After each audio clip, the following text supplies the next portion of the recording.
All right, guys, let's see if you can hear and see me. Let's see.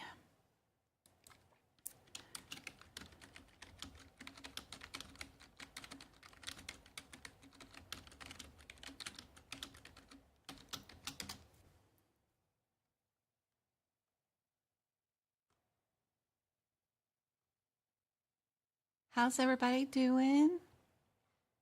It's Rachel's first live.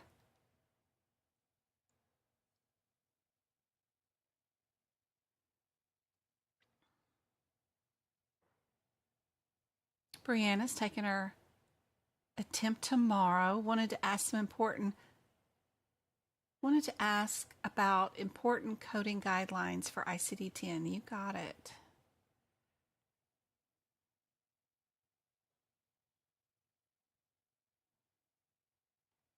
Yay. Awesome. Yes, let me know whatever kind of questions y'all have today. Happy to answer whatever I can. Oh.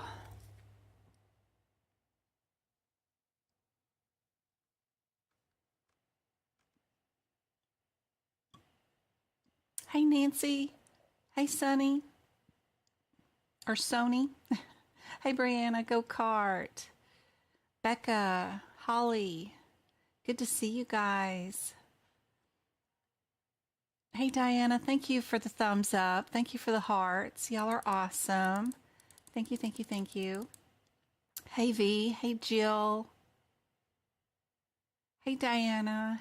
Hey, Jamie. Hey, Georgina. Hey, Crystal. Bernice, good to see you. Oh, yay. Awesome, Holly. Glad you're here. Hey, Bright Farms. Good to see you guys.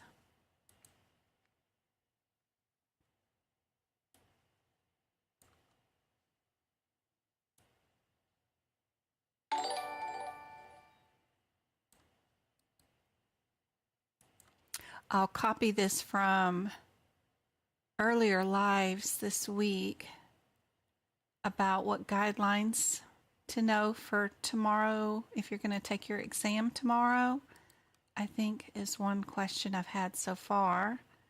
Let me make sure we get back down here where my lesson was supposed to start today. There we go. Switch screens.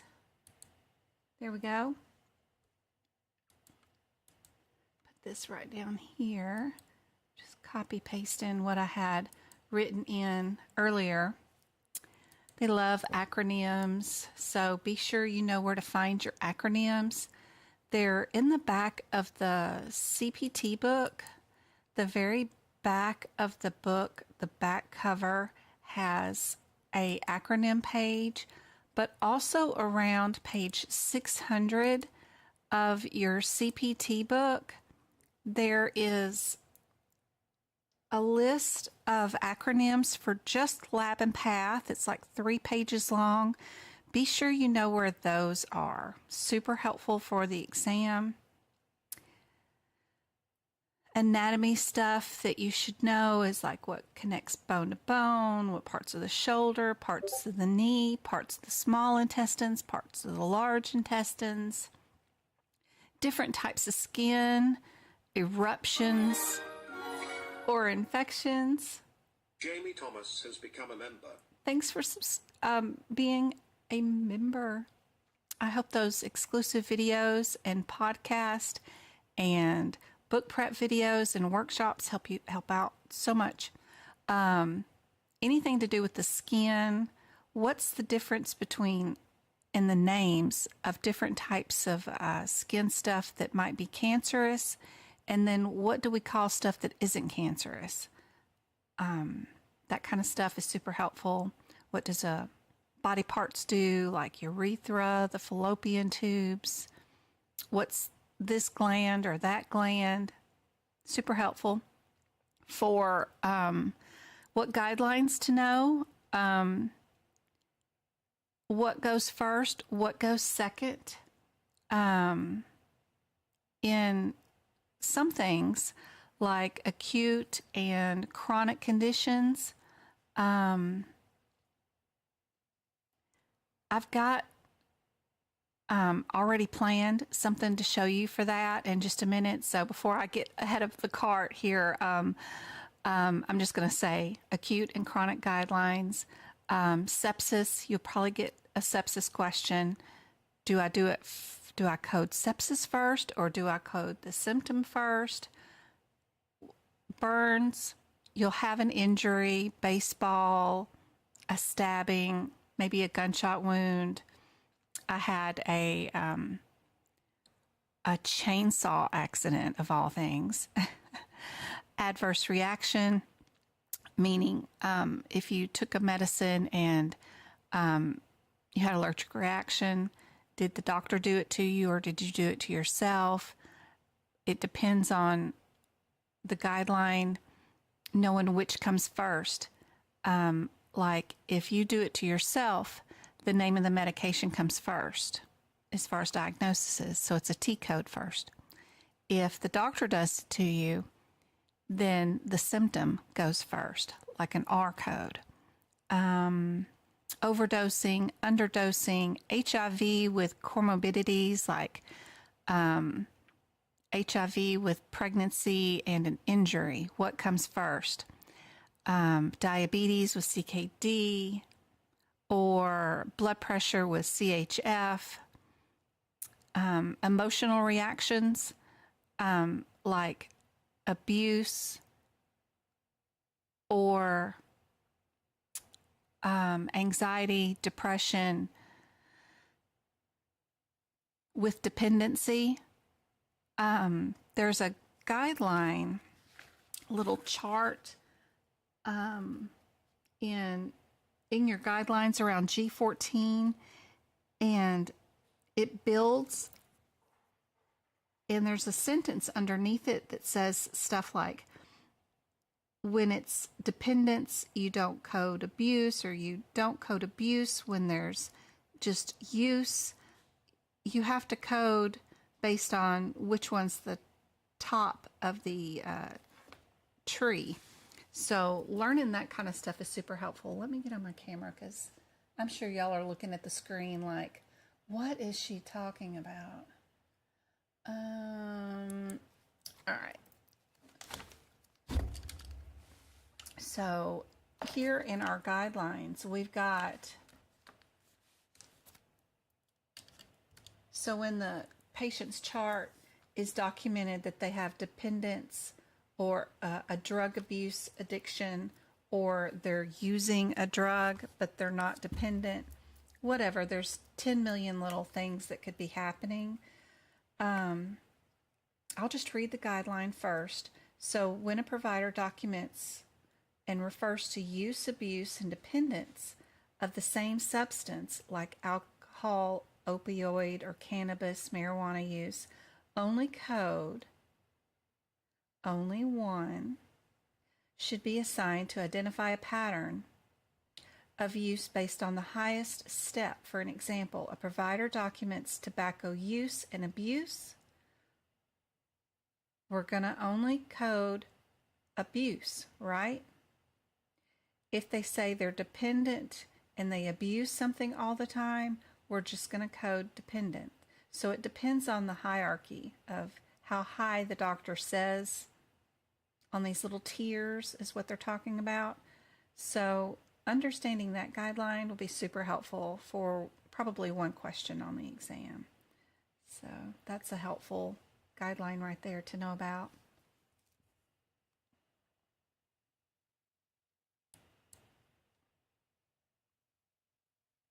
Burns is an easy one because that guideline is, we're going to go through whatever burn example you get during the exam, and we're going to find all the highest level or deepest burns first. So if a patient has first and second degree burns, you're going to code and find all the second degree burns first. That'll be your first code. If they have first degree and third degree burns, you're going to go through and find all the burns that are just third degree. Make sure that is your very first ICD-10 and then first degrees will go after those. So that's super helpful. I believe there's a guideline about corrosion too, because I think, do you do fire flame burns after corrosion? Does corrosion go first?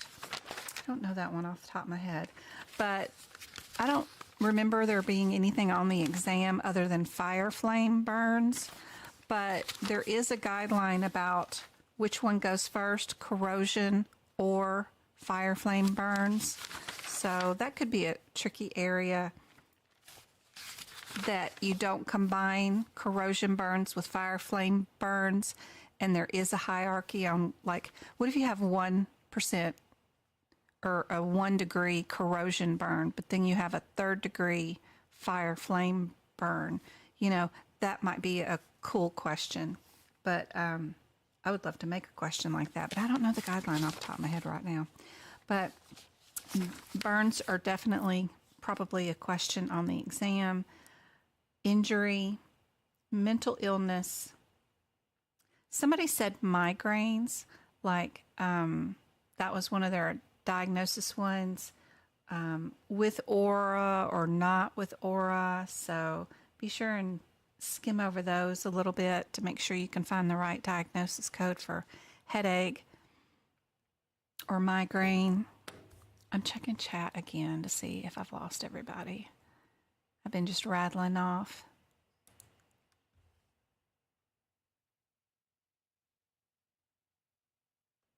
Oh, who passed?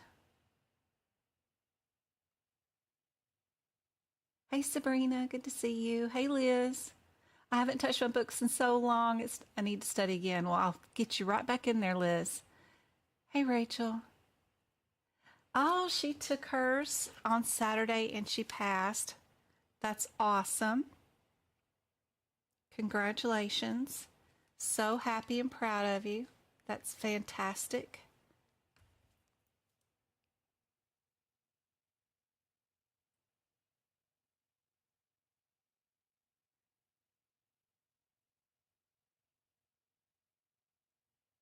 Hey, Christy. Good to see you. Hi. Hey, Jen. Hey, V. Okay. Or other that have taken the test for online test, how did you go about making notes to different codes before looking at the question? I don't know if I understand your question, V. How did you go about making notes to different codes for looking at questions? I don't know if I understand your question, but oh,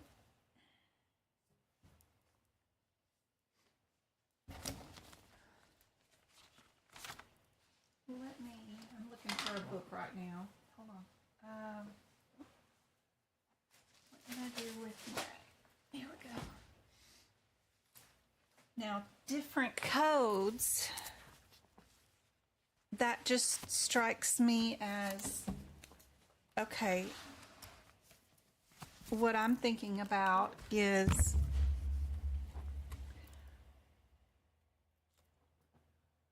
bring my video back up. So in my ICD-10 book, when I have an example that has a whole lot of diagnosis codes, and they're all over the book, but there is an order to them, how do I know? How do I make notes for that when they're all over the place? So, let's see.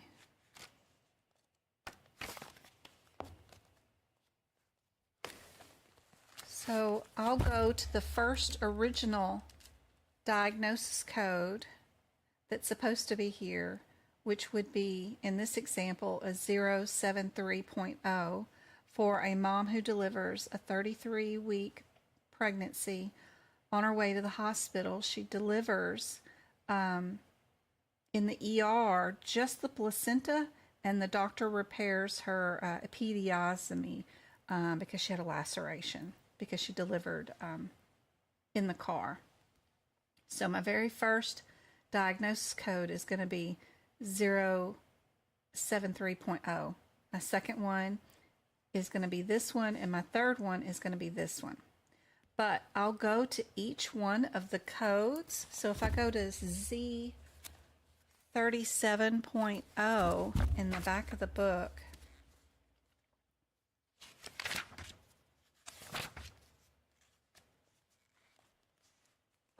I'll have a note here that next to this code that just says the number, and it says the initials EX, and then it'll say page, and then I'll put page number right here, 930, and refer myself back to this so I can find my original example. And I'll do that for all of them. So even if I have like a burn or a big injury one that has tons of examples, I have a lot of these where I just highlight the code. I tell myself where the example is.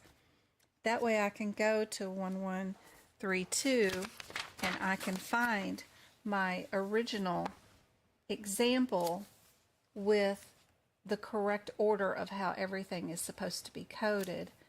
That way, no matter where I'm at in the book, I'm referred back to the original and I know how, in what order it's supposed to be. And I still have notes wherever I'm at in the book near all the codes. I don't know if that's what you were asking, V, but hopefully that's how I make my ICD-10 notes. And those are available in the shop if anybody wants them too. All right, let's see. I took time off and now I'm ready to hit the books. Yay, Liz, that's awesome. Nancy, you're going to get it next time.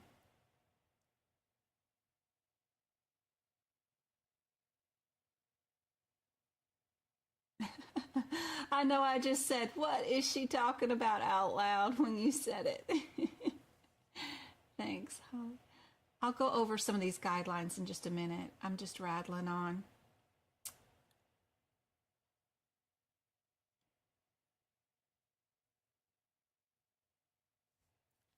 Hey, Eamon.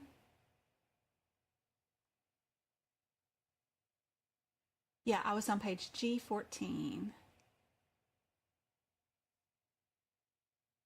Thank you, Brianna, so much for saying so. Y'all are so nice coming in and on my videos or posting on social media how much the notes or my lives have helped you guys. Thanks for taking the time to let me know it's helpful. You take your exam tomorrow, Sandy? You're so nervous. We will all think happy thoughts for you. Absolutely. I was taking a practice exam and there was a question about adverse effect. And I remember your hint about the number 5. Girl, isn't that the best hint ever? There usually is only one answer with the number 5 in it. And that's your answer when it's a drug reaction. It's always going to be the number 5. I love that tip. Yep. I'm almost done with my ICD-10 study guide just for the exam. It's not going to teach you everything you need to know about ICD-10, but it's the top 10 guidelines you need to know and all the practice questions around those type of guidelines with my best tips ever on how to get the correct answer, and that's written out in there too. I love that number 5 thing. Just noticing that kind of stuff is really crazy. Somebody's taking their exam on Sunday. I have a workshop this Sunday too. If anybody wants to do 75 questions with me for 3 hours, we're going to do the same pace as the exam, which is super fun. You get to see how fast you're really going to have to spend with each question. So we'll do 3 hours, 75 questions in medicine, anesthesia, and E&M questions. So that'll be this Sunday. If anybody wants to participate, y'all can. That's on my website too. Note taking. Yeah. Not sure if I want to do in person or online. I know online the questions are less wordy, so maybe better. It's just getting into the exam remotely, logging on from home with internet issues and getting into their system, because you have to log on to AAPC and then Examity and then this Mesmerize or whatever, this M word, another system, and get into the exam. It's very frustrating. It's hard. And then having them move your external camera under your desk, around your room, cover mirrors, cover windows, close doors, lock doors if they want you to. It's just an emotional day. And to get into the exam, I think it's more stressful than going in person and just going in a room with a bunch of other clueless people and you're just doing what the proctors tell you in person, which is stressful. But it's less stressful than being all alone and having no clue of what you're doing and trying to take internet instructions. So that's the only thing is the difference. But I really liked taking the exam online at home once I got into the exam, but I started an hour and a half late. And I have been working from home since 2013. I have been, my own IT person since then. And when I took it in 2019, it was a technical issue trying to get into that thing. And I hear it still is. It's just, you got to be pretty tech savvy. You better know extra stuff. If you're clueless about the internet and connections, I don't recommend it at all. I was, remotely every day working from home for 5 years, and it still was a challenge. But once I was in, it was fine. But just saying. But definitely that exam in person is wordy. It is wordy. Plus, it's in a room full of people, and it's miserable. Oh, it's nice being at home.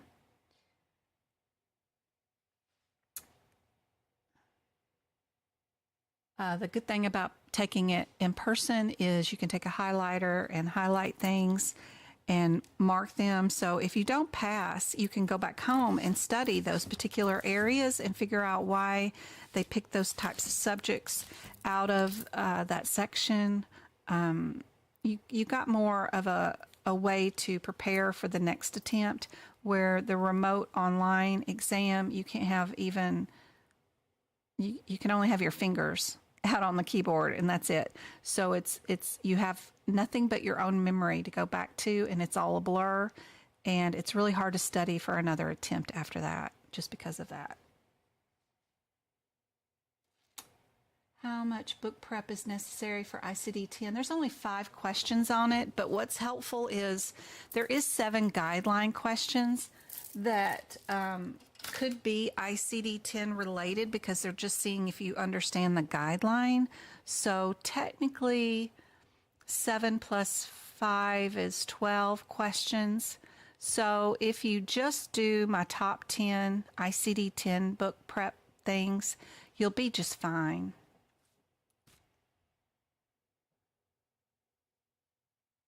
I swear by your oh, thank you, Princess. I have all your other coders, co-workers studying for our certificates in scrubbing and joining your group. Aw, thank you so much. I'm so happy to help. I'm happy to make a difference before I leave this spinning planet. So I wanted to make a difference. I mean, if I can help you guys, that'll help you and your family and your neighbors and your community, and that's great. Get y'all into better careers. That's wonderful. Spread a little joy, happiness, and better financial times for everybody. That would be great. Yes, I'm almost done. I should be done with that little, it's not so little, but my pages really soon. I'm just editing it right now. So right now it's almost 50 pages, and it's just the important guidelines and those tips and those practice questions for those. That way you're not overwhelmed with so much stuff to study. But it's great. I can't wait. I'm just editing it, so it should be out this weekend. But yeah, I will post it. I will let y'all know.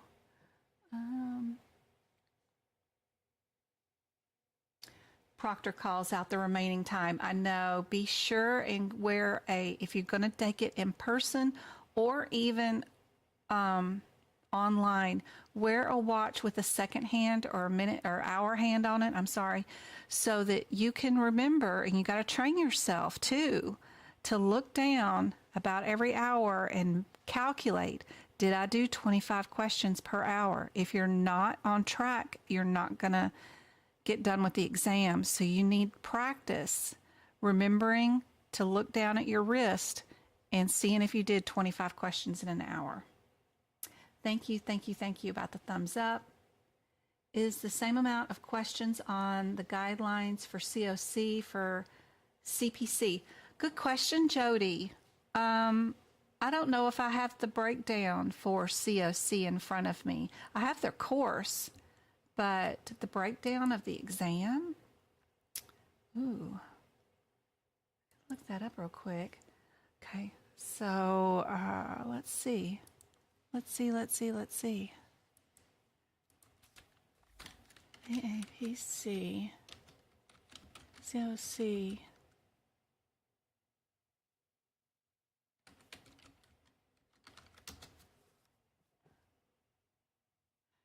Okay, it's 100 questions. Yeah. We know that. And what subjects? Which? Do they say anything? Yeah. Preparing for the exam. Yeah. Prerequisites. There's no prerequisites. That's funny how they say that and make you think you got to take something. Nope. Taking the exam. Okay, there is 7 terminology, 7 anatomy. So 14 questions are going to be all about the body, and they get technical. The coding guidelines, there's only 3 questions on guidelines for COC, so that's nice. Payment methodologies, though, is where they mess with you here. 13 questions on Medicare. What's in Part A? What's in Part B? What's in Part C? What's in Part D? What is a CMS 1500? What's a UBO 4? What would OPPS handle and what would IPPS handle? So 13 questions. Got to learn that mess. There's only 3 compliance questions, and it's all on HIPAA, ABNs, and local determination or national determination. So not too bad there. 15 questions on ICD-10, 7 on HIPPICS, 13 on CPT. Surgeries and their modifiers, 22 questions. And 10 cases. Hopefully you've got my last workshop that I did where I did all modifiers. So hopefully that would help right there for those. But, ooh, yeah, I need to make up something for this. Yeah. I'm working on a COC study guide too, but I got to finish this ICD-10 one first too. So that's cool. That's cool. Yep. And what's the 3 parts of your knee? Be sure and know those. The parts of your small intestines, the parts of your large intestines, all that kind of stuff. Let me hop in here. I'm going to show you guys some really cool stuff for the ICD-10 book today. And in fact, I can pretty much guarantee if you put these into practice, you will not miss an ICD-10 question on your exam at all. So super, super good thing to learn is what I've got going on today. But let's hit this first question.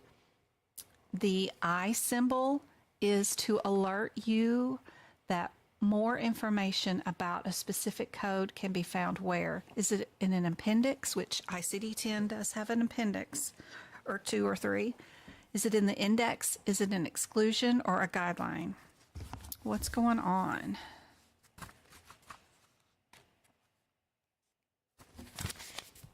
Where would you find the answer to this too? Because remember, all the answers to all the questions are in your books somewhere. If you're doing AAPC and you're doing their practice questions.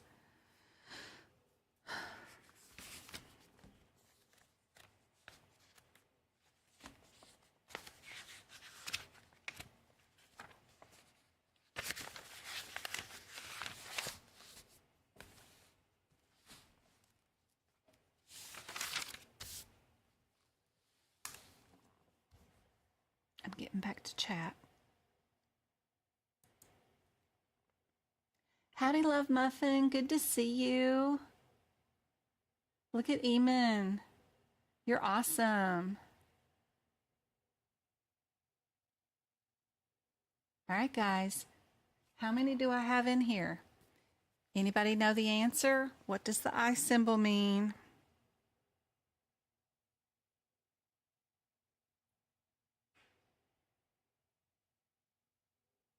I got 55 of you guys in here, so I know I can get a few people answering.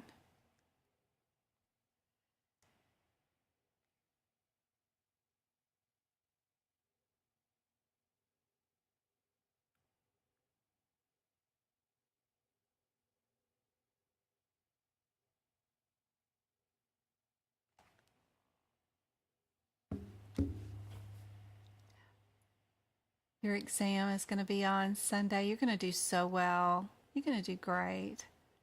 Hi, Candy. You just won a membership to my YouTube channel. Now you'll have access to my exclusive videos, like that workshop with all the modifiers. Well, once I release it, because it's got to be 90 days old. But all my old workshops and the book prep videos and the podcast. Yeah. Yep. Perfect. So if you guys are on in the ICD-10 book, and as far as everything that I'm talking about, I only use AAPC's versions of the ICD-10 and HitPix book because that's the certification I have. And their certifications do ask questions based off their own books because they put in their own decision trees and stuff like this that they make, and they ask questions about decision trees. So if you're ever in the market and you're going to buy new books anyway, look for used or recycled, or look for AAPC's versions, because even their HitPix book is over 800 pages long. It's full of information that they may quiz you on any of their certificates. But anyway, I'm on page 1, which is right after the guidelines, and it's talking about all the features of the ICD-10 book. Be sure you know where this page is for any medical certification exam, even a HEMA or whatever. Know what the symbols mean. Know, especially about the I, what was the other symbol? The X for our placeholder. Anything talking about the features of the book, they're liable to ask you about.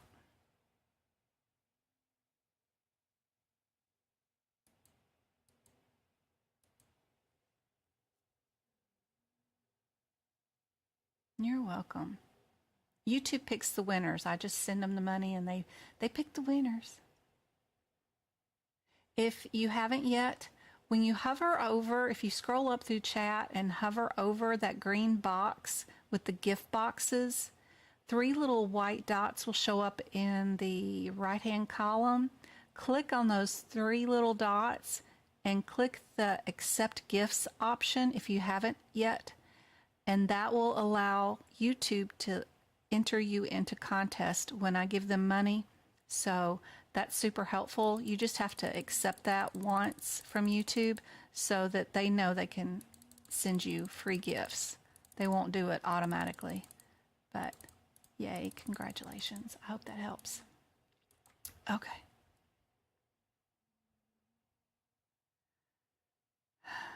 So if you were doing this question right here,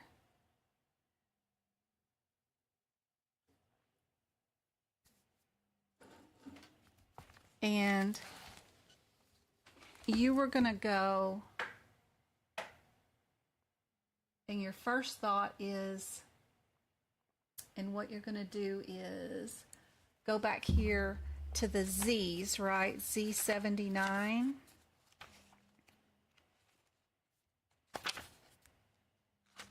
Point 0, point 3, point 8, point 6, and then read each one of the descriptions beside each one. I'm going to try to get this a little smaller for you guys. Hold on just a second. Let me see if I can figure out what I'm doing here. That is what I'm trying to do. That's not going to be helpful. No, that didn't help. Nope. Trying to make this smaller, but I can't figure out how to click on it. It's just not wanting to. No. It's like it's off center, but I wish I could. No, that didn't help either. Maybe because no. So I was trying to move the camera so y'all could see the question and the camera at the same time. But if y'all are going to 7, let's see, that first one is Z79.01 and Z79.03. That's our first two codes.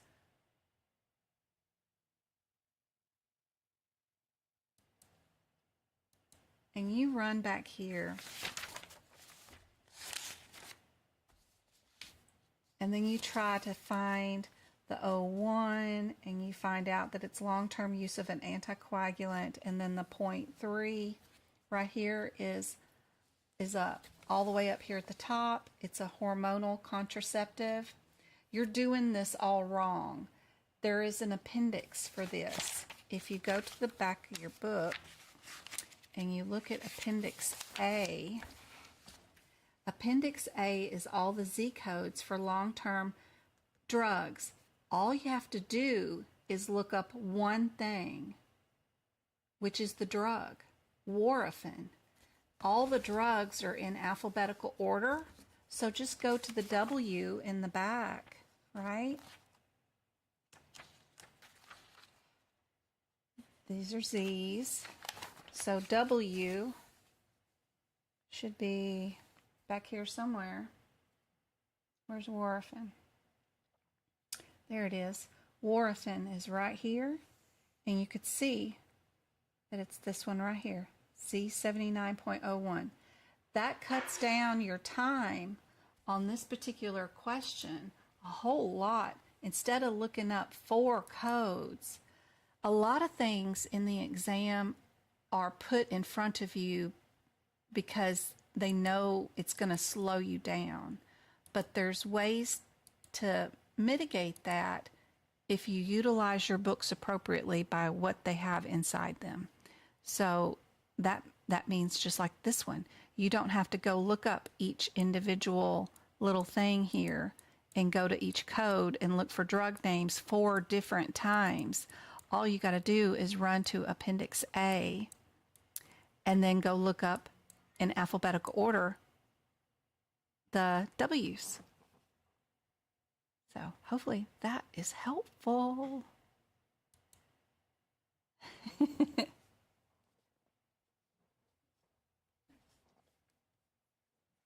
Be sure to look in your books. Look and see what is inside these things. There's a lot of things that people don't even know are in these books. So that is something super helpful.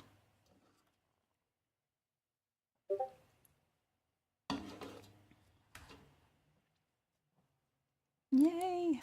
Awesome.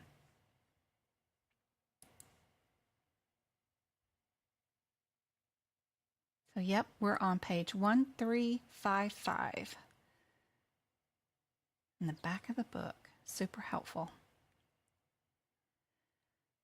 All right. Now, this one. This is one of my favorite things to show off because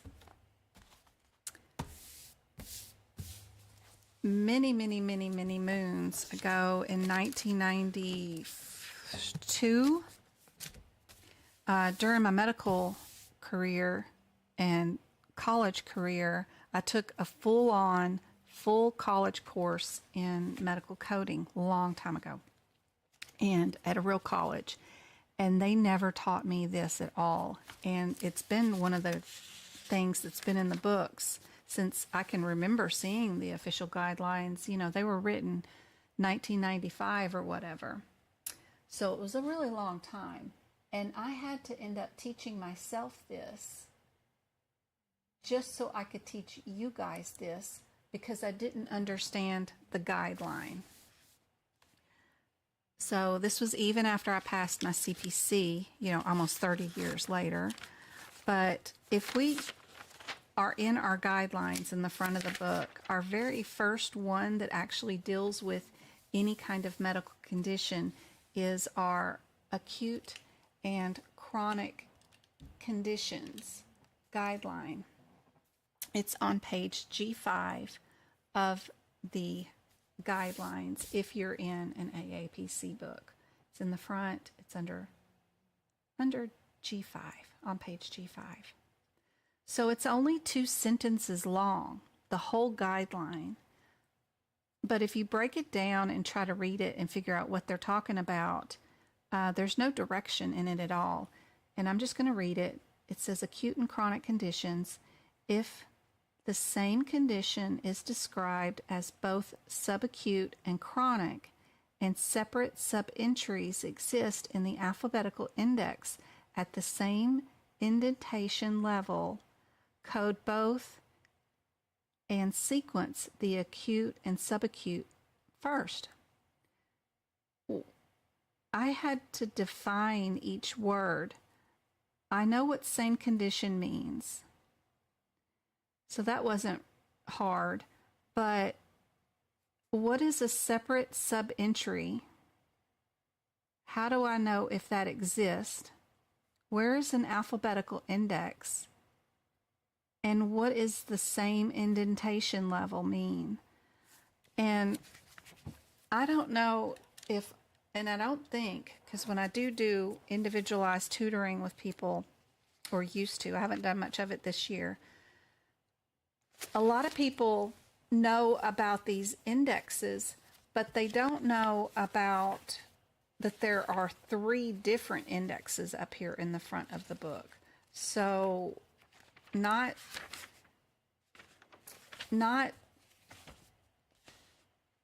that's one thing. So be sure to know that there are multiple indexes, and that's going to help you a lot of times on the exam. We do have the diseases and injuries index, right? And then we've got another one, the neoplasms, but then we have another one for our external causes.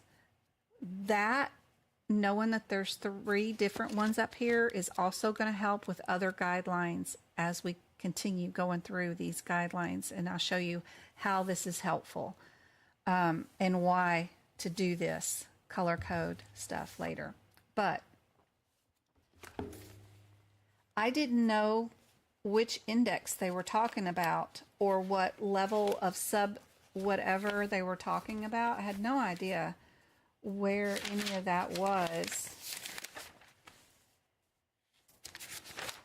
So if we're looking for separate sub-entries existing in an alphabetical index on the same indentation level, what are they talking about? Well, it's related to this one sentence that's written up above here that says the vertical yellow line appears at the 2nd and 4th indentation throughout the index. That's the only indication that you get that this goes with that acute and chronic guideline back here. And that's the sole reason for this yellow line that goes, there's two of them, and then all these indentations. Sometimes they'll start out with a word here, and then sometimes the word underneath it is indented. All of that coordinates to make acute and chronic, and you have to line them up like you're on a map somewhere. And if it works out where you're doing a graft and it all matches up, then you get to code it. So, for example, if we go, let's see.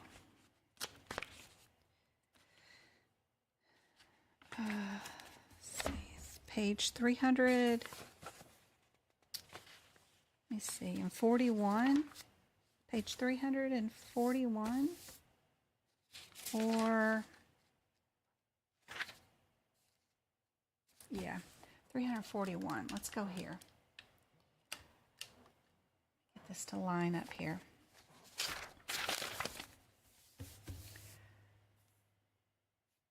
Come on, you can focus. Come on, camera. So when this decides to focus, I'm looking at the word thyroiditis right here. It's E06.9 in the index.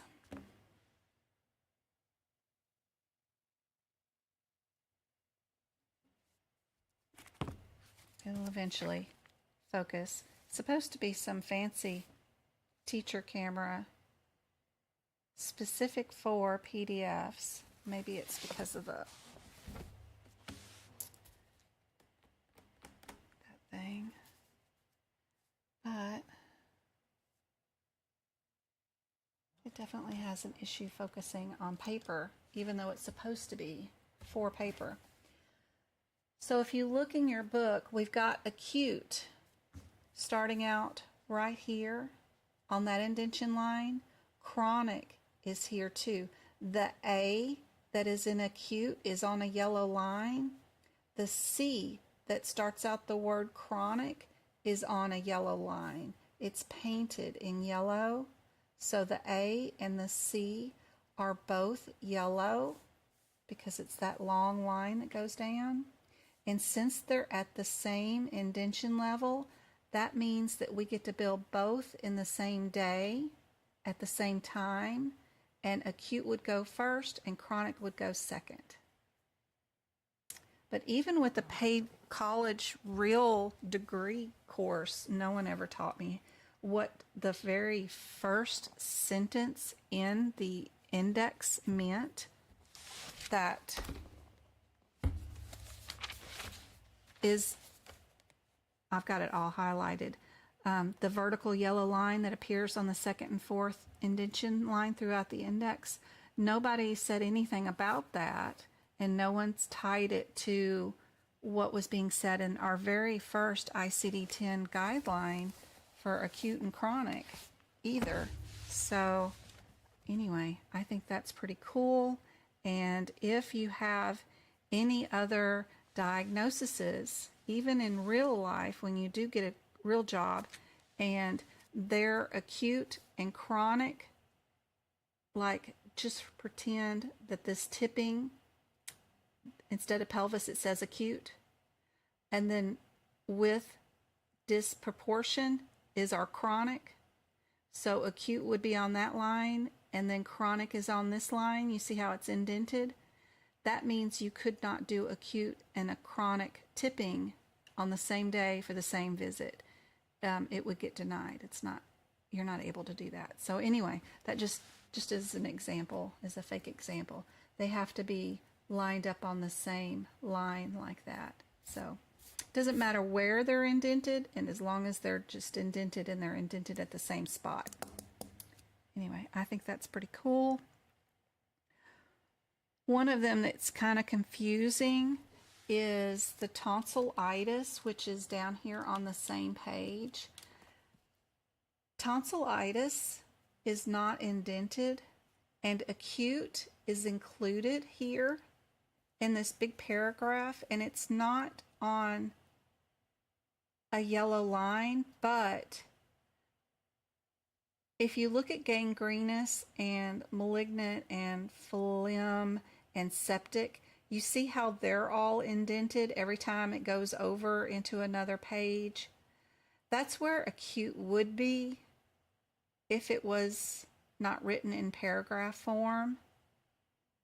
So this doesn't appear that this acute goes along with this chronic on tonsillitis, because chronic is by itself and it's got its yellow line right here. But if you knew the format of the book and what they're trying to do here, I mean, I don't know why they just didn't put tonsillitis by itself and then put everything else to start right there on the acute line. I mean, right there where gangrenous, instead of writing anything else beside it. I mean, why not? Like they did thyroiditis, they skipped and just did acute on the line. This is still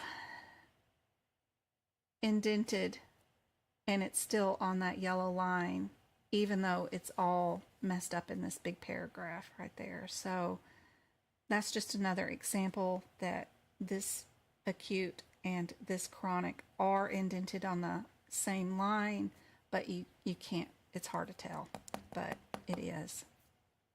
Anyway, that's super helpful for right there. Be sure you do know that that guideline exists, that you can code both, and acute is always coded first, and then chronic second for same date service.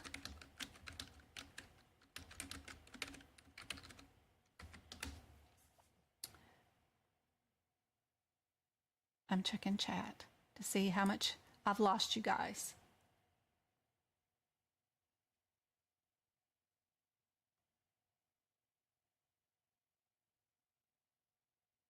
Thank you, thank you, thank you.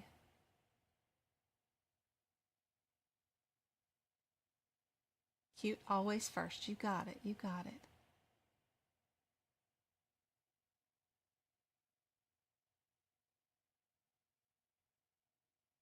First time I'm hearing this. Yay. Awesome. Can you go over the guidelines for sepsis and all that stuff? I will do my best. What brand pens?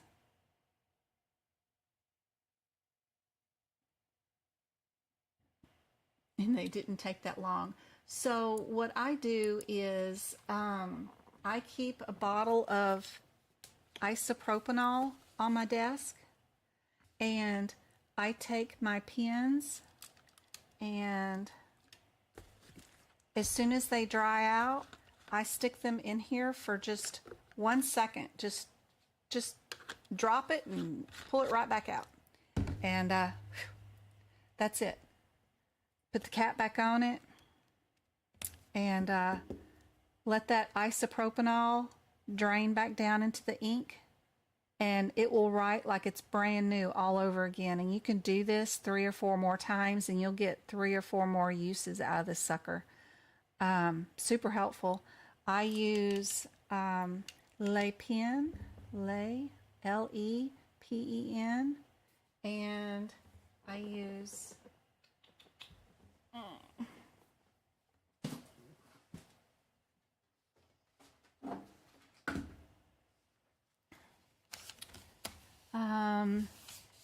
here we go, the Big Intensity, because all the pieces of paper are so much thinner than they were last year.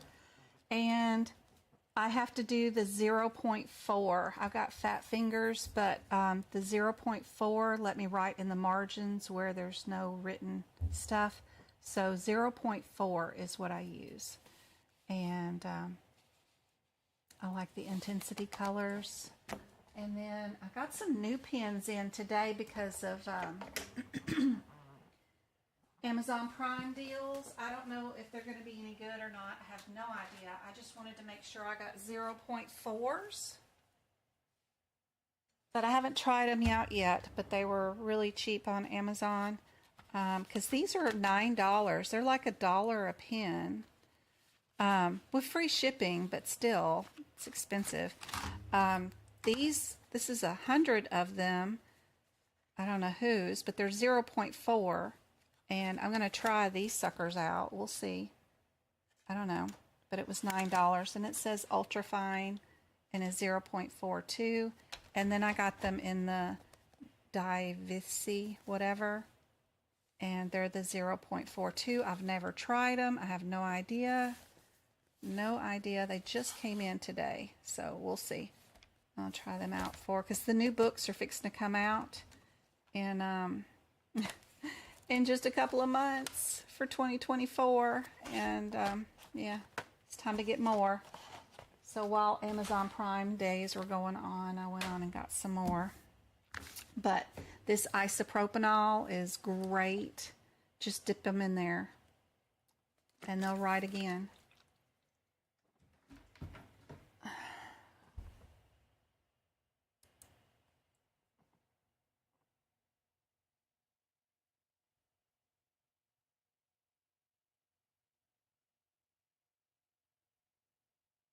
Hey, Alexis, that's awesome. I'm so glad.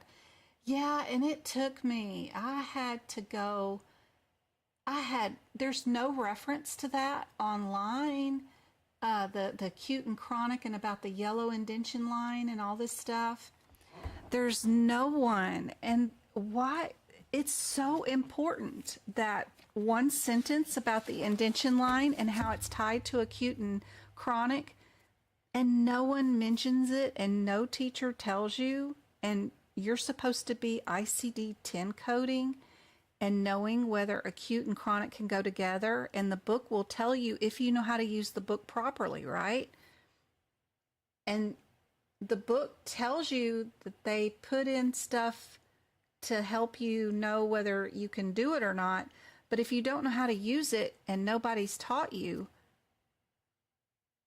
it's a waste of you having all this info in the book that you didn't know was in there. Like, I mean, does that make sense? Like, why are these yellow lines here? Why are these indentions here? Oh, it's to help you so you know whether you can code those together or not. If you don't know that information, then you can't use it properly and you can't be an effective coder. They've done all this work to make this book super crazy fancy, and we have no idea. It's like having 100% brain and only using 1% of it. You know, we could be utilizing so much more. But yes. I had to fight with myself. Being an auditor makes me want to know a lot of things, and something somewhere with the acute and chronic, and I couldn't figure out why and what sub-entries, what the heck they were talking about. So anyway, it just worried me until I figured it out. So yeah, I'm so glad it's helpful for you guys. All right, let's see. Can you give examples of diagnosis where you would code acute and chronic? Code acute before chronic. Tonsillitis and thyroiditis. So if a patient comes in, they have chronic thyroiditis, they're having a flare-up of an acute condition today, you're going to code their acute first and their chronic second. Same thing with tonsillitis. This kid comes in all the time. He has chronic tonsillitis. We've been fighting it for a year. Now it's chronic. They're in today. Their tonsils are enlarged. They're back again. We're seeing them. We're going to put them on Singulair. Then, yep, you're going to still code them with acute today and chronic, but you'll do acute first and chronic second. So, yep. All right. Let me show you how to do this really quick. Another example, okay, of something I'm going to blow your mind with, okay? For the exam, if you're looking at this and you're going to run, again, you see that you've got 2 that are C4s, 2 that are D, and you're just going to start going from C43.62, right? We're going to go into our book and we're going to go look up our differences between our answers, right? C43, whatever. 43.62 is our first one. And if you're reading squamous cell carcinoma skin, upper arm, including shoulder, that's our very first, just in numerical sequence is all I'm thinking about, is that this was number 1, just because numerically C43 comes before C44. I just like to go in the book in numerical order. If you're doing that on the exam, you're doing it wrong, way wrong. There's an easier way to do this. Don't go look up every single one of your diagnosis codes individually at all. That's not going to help you guys.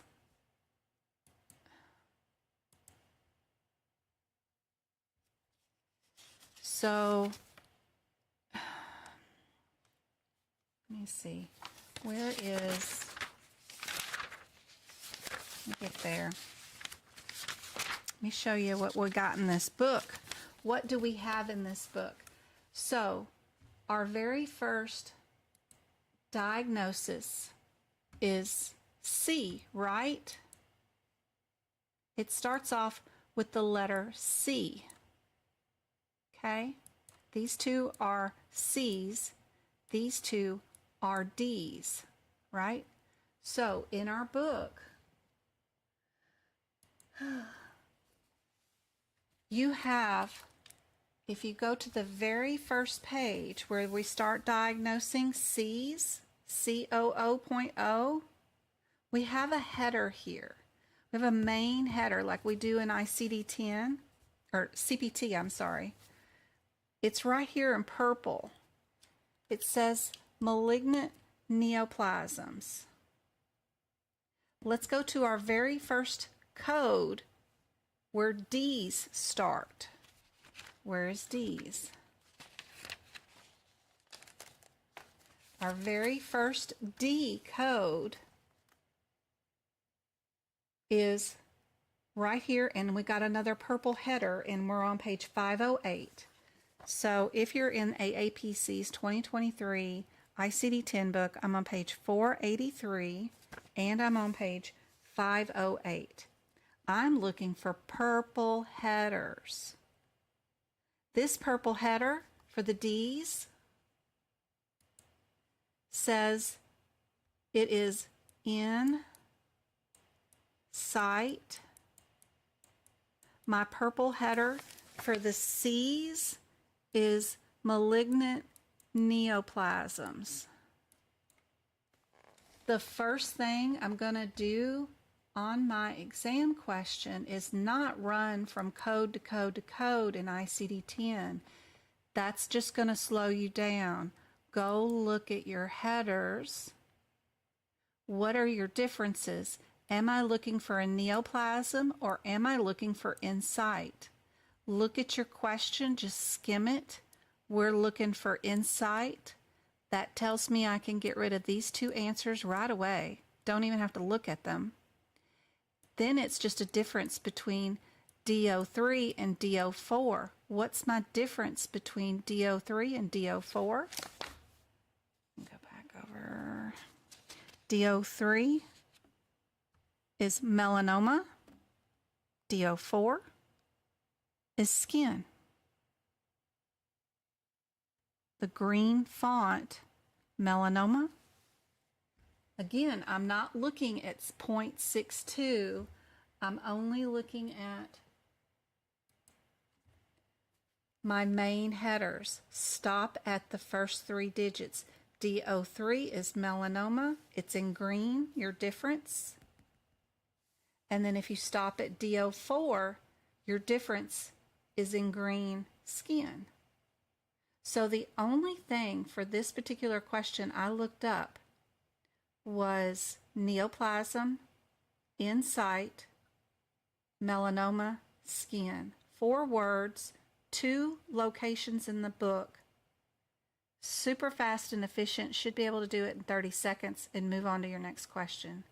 You won't have to go from code to code to code, looking and reading all these long and trying to get down to 0.462 or 609.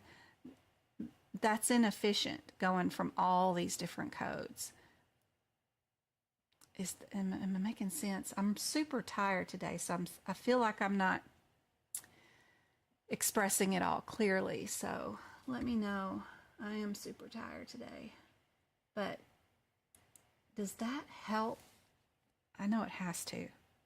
Because if you just cleared your purple headers, neoplasms, you know you're not doing neoplasms, you're looking for Insight U, you got yourself down to a 50-50 shot.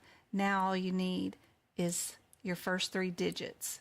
What's your difference? One is skin, one is melanoma. All you do is look up the next word. You know right away what your answer is. And there's no way you can get the answer wrong when you don't read the question and you don't go to each code and read the code descriptor individually, meaning all the way down to C44.609. If you read that descriptor and have that in your head, and then you've got this in your head, and then this one down in your head, after the frustration of going to go all the way down and look up each individual code and make sure you got all your numbers right, your brain's going to be fried. This is a much easier, more efficient way of doing this, is to go look and clear your purple headers first. Then clear your first 3-digit codes after that with your green differences. Green and purple are your buddies in ICD-10. I wish our CPT book was color-coded like this with our differences. I would love it. That would save us so much time. Okay, I'm getting back to chat.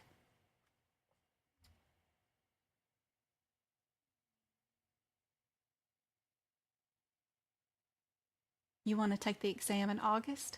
Awesome, awesome, awesome.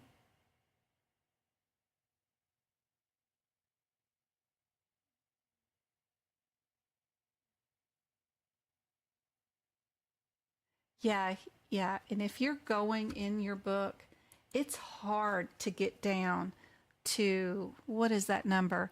D04.62. D04.62. And then remember what you've already looked up.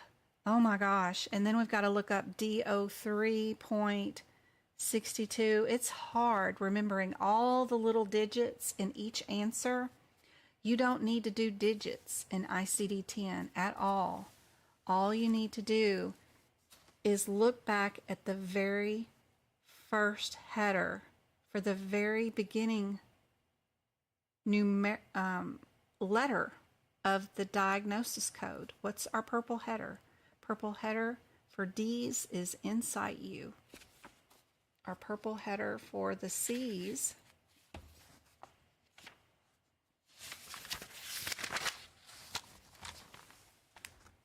malignant neoplasms. You also get to see and make sure if there's any guidelines or anything associated or any AKA terms.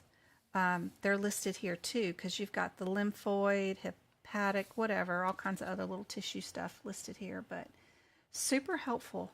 Clear your main purple ones first, your purples first, and then only go down to 3 digits. Look at your green. 3rd digit, look at your green. Then search your question for just that green difference. And that's it. Let's try another one.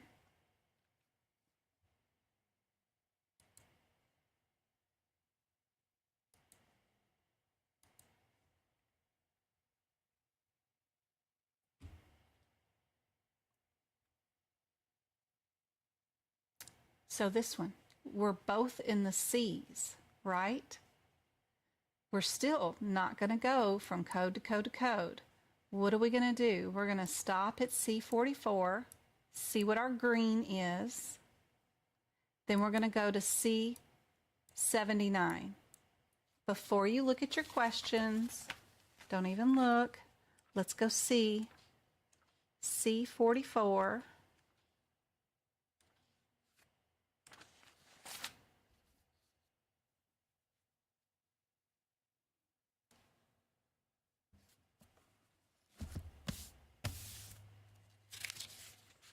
And then we're going to look at C79.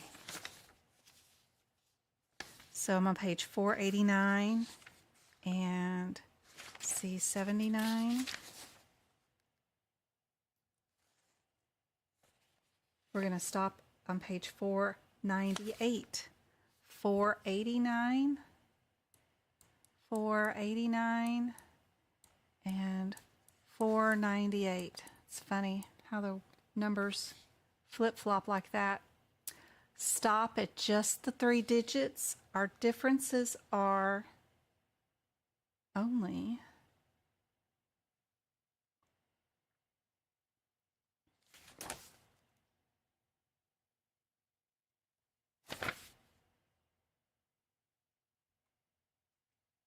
that the two 70s are secondary and these are either other, whatever you want to do, but they're primary cancers.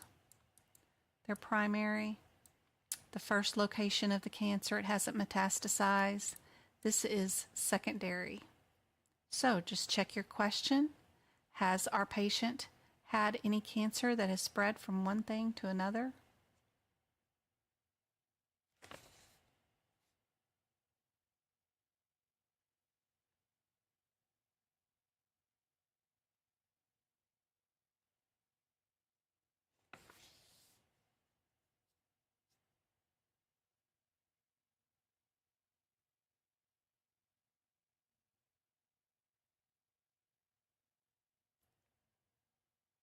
You know you can get rid of 2. Once you get rid of 2, then you can just look up your differences between the 2 or remaining with your green differences.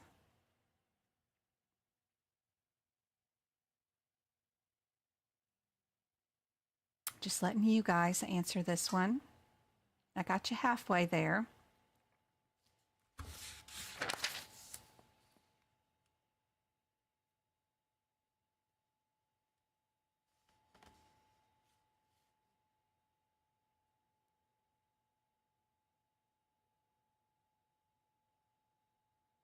How many of you stopped at C44.70, looked at your green difference, and then stopped at C44.72 and looked at your difference instead of going down to the last digit?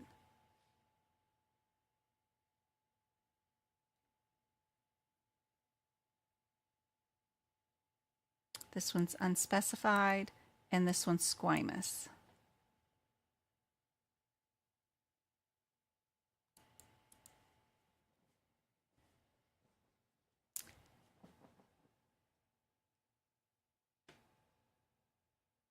So there's no way to get these wrong if you just clear your headers before you even worry about, and you end up never even going down to the individual code descriptor at all because you end up eliminating answers that aren't needed.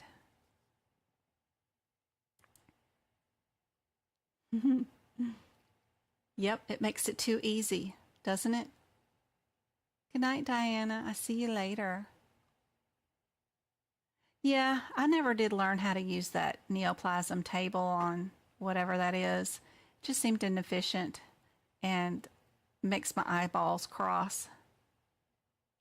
But I'm sure other people use it and teach a technique with it that is super helpful and helps with the exam.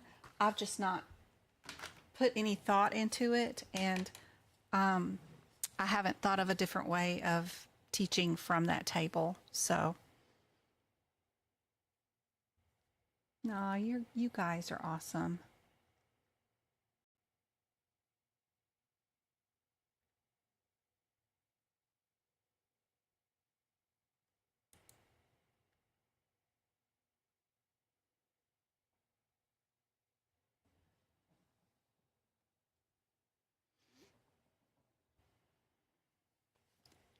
All right, guys, I'll leave this one for you guys. What do you think the answer is for this one? Now that you've got the techniques down.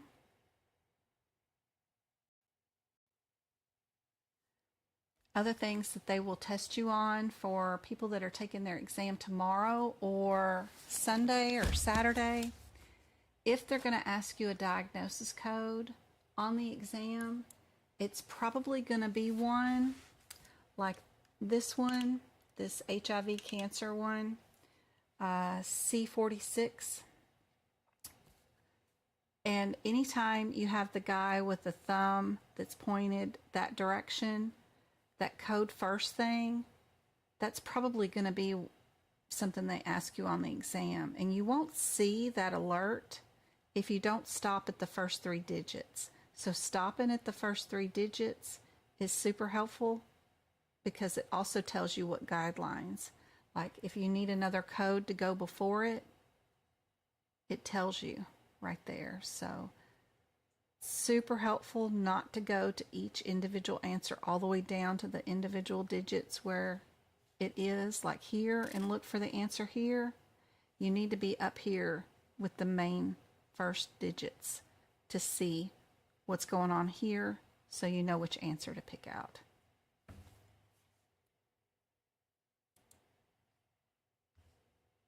For this one, are we a T code or a C code? So what I like to do on these is just look at my descriptor for any codes in the C, which are neoplasms, and then I look and see what the sidebar says for any T code, which is poisoning, injuries, stuff like that.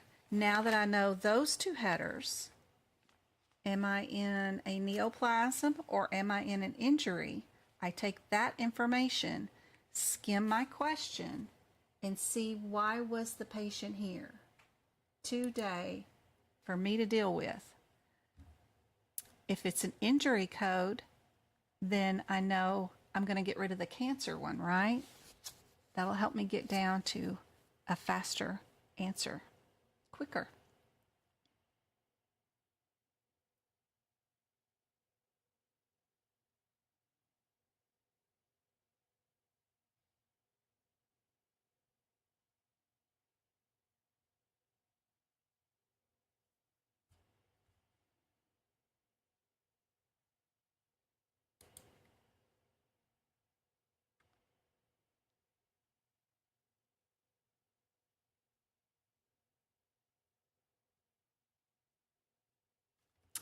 Let me look.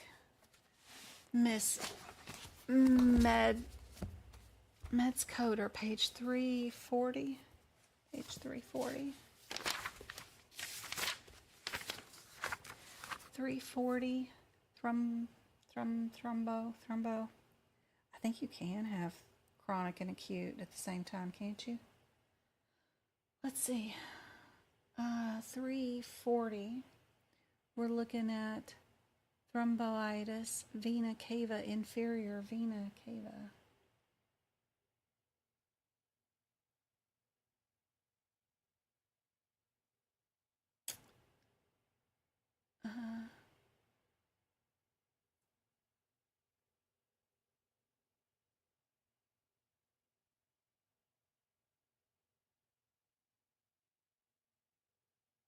Veins, acute,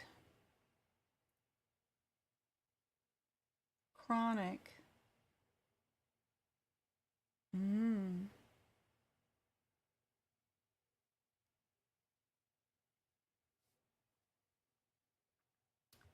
So let me see. So, thumb row, we're under vein, acute, chronic, axillary, brachial, which kind of chronic? Vena cava inferior. It doesn't look like there is any acute. Okay, vena cava. Vena cava doesn't have an acute with the chronic.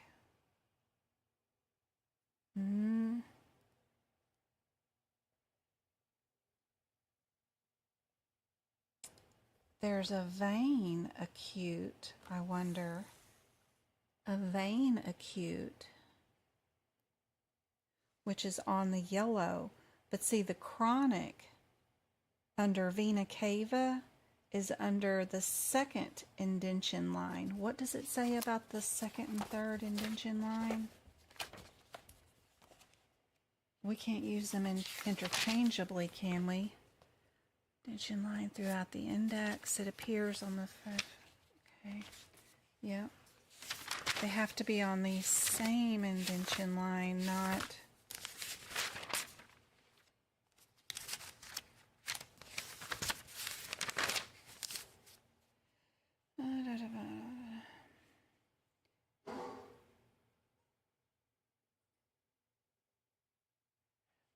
both acute and chronic and separate subentries exist in the alphabetical index at the same indention level. Same indention level. Same indention level. Same indention level. Same indention level. So same indention level. This level of vena cava chronic is not the same indention level as the vein acute. That's a different indention level if you're talking about these two things. They're not the same. Acute is on the first yellow, when chronic under vena cava is on the second indention yellow line. So I would say no on that one. But if we do chronic under vein,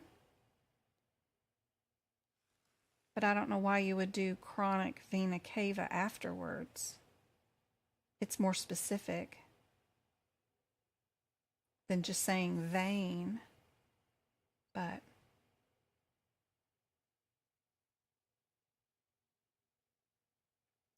under vein, yeah.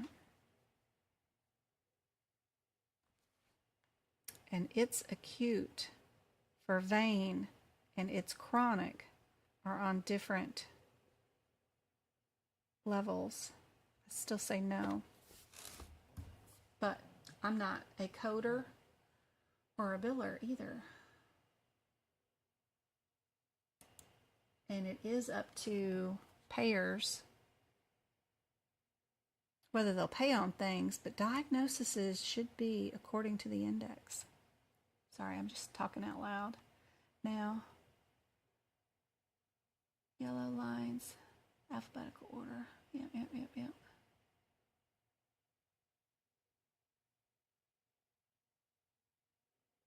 I don't see that they're at the same indention level. Thrombosis, vena cava, inferior, chronic, white space, and 2 yellow lines.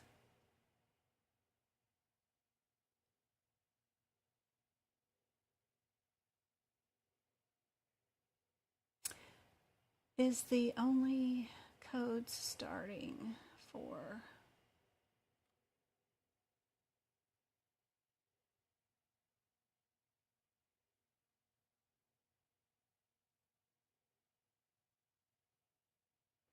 okay, what did she say? Is it allowed to white out the CPT instruction following the arrows beneath code descriptions? Nope. Oh yeah, they got a lot of unnecessary words and a lot of unnecessary ink, but you cannot even white it out. The only thing you can white out is something you write in the book with your own handwriting and you want to write it out. And you also cannot write over the top of what is printed in the book, technically.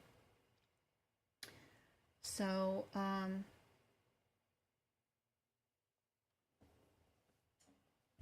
where is my CPT book? No one's gonna disqualify you for whatever you have written in your book at all. But you cannot go in here and make your own new space available. So even this stuff, like the very beginning of your CPT book where they have all this advertisement for AMA stuff, you can't go in here and white this out and make your own space and then put notes on this page. They're not going to let you do that. That's a no-no. You can, however, write all around all of this you want. You can use up all this space, but you can't write over the top of the author's names, who the vice principal is, or whatever. You know, they're not going to let you do that. But you can write in all the space available all around it. But a lot of times they have all this stuff about what book some answer is, some far, far away place in some guideline. What's some of those things that they write back here about these CPT book? There's some additional guidelines in the CPT changes insider view. There's also a CPT article written, some assistant magazine article in December. There's also clinical examples in radiology from the summer of whatever year. We can't get rid of that and make more space available for us to write in. We have to leave that alone. So you just have to write over the top of their print, under it, or around it.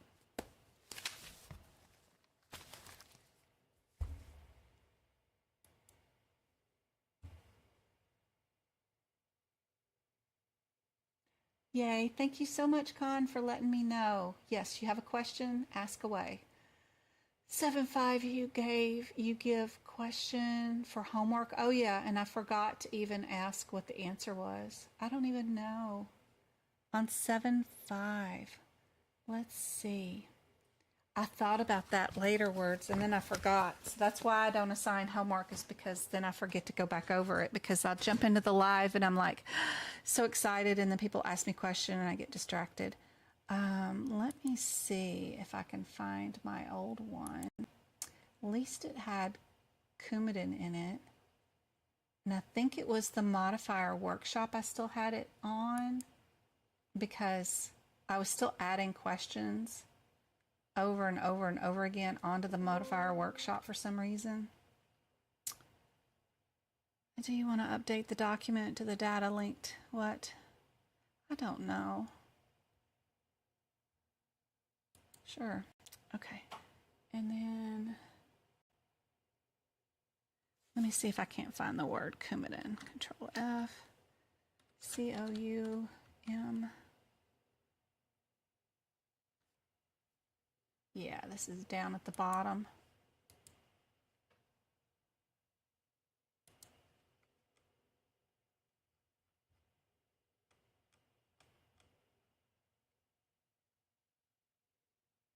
Draw, erase.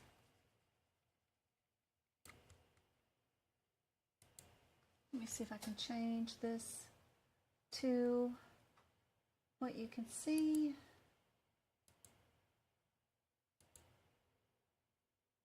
Was this the question? Do you remember if this was the question? because I know I remember signing y'all something and then I didn't go back over it. And I remember going, oh crap, I forgot about that. Huh? Do you know if it's this one? If it had Coumadin in it.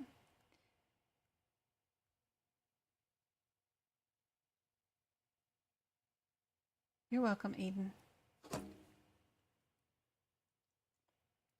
Yay. At least I knew where to find the question. I couldn't even remember what question it was. So you did half the battle for me.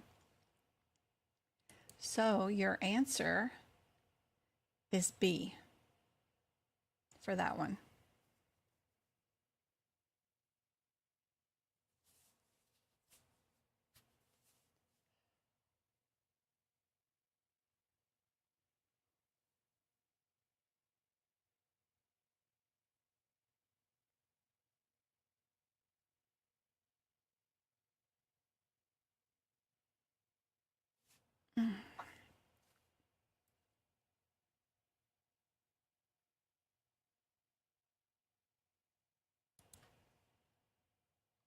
So this last one that we're dealing with today here for our post-procedural infection, let's see if you guys got the right answer. We got B. So what I would have done is I would have went to page 1204.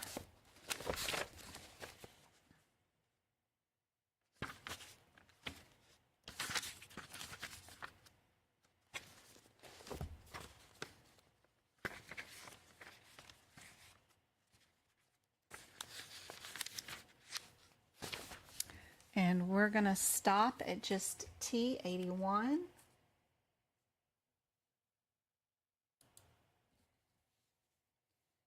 T81 right there for complication of a procedure. Great. And then we just need to see what our differences are between the 3,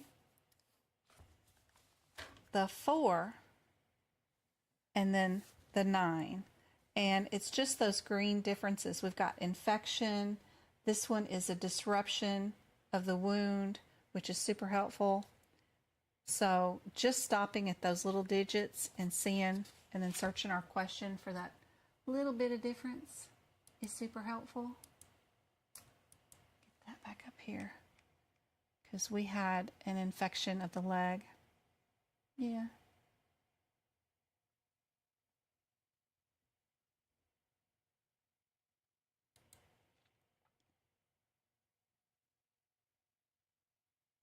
Yeah, that's what you want to white out. Aw.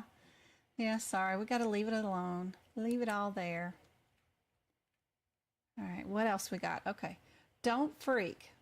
Another thing, when you guys see these questions with all these CPT codes, and y'all immediately start looking at each one of these freaking CPT codes and going down to the individual little descriptor of every single one of these codes, and since there's 15 per answer, you're getting confused on where the heck you're at. So what you need to do is put on blinders and don't freak, and we're going to cover up our question. We're not going to worry about it yet. We're also going to cover up, and we're not going to worry about any of these other codes.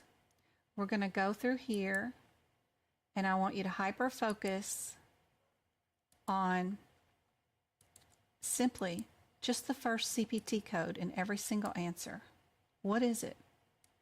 Look at them like numbers. Not that they're procedures or anything else, just numbers, right? We have 151, and then we have 3 of them that are 152, 152, 152.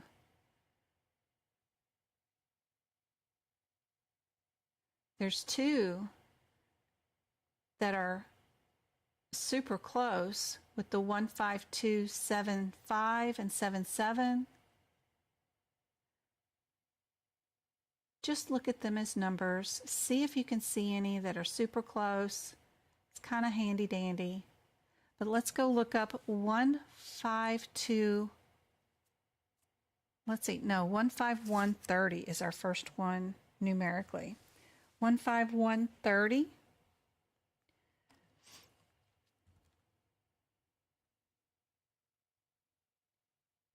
What are we under for this one?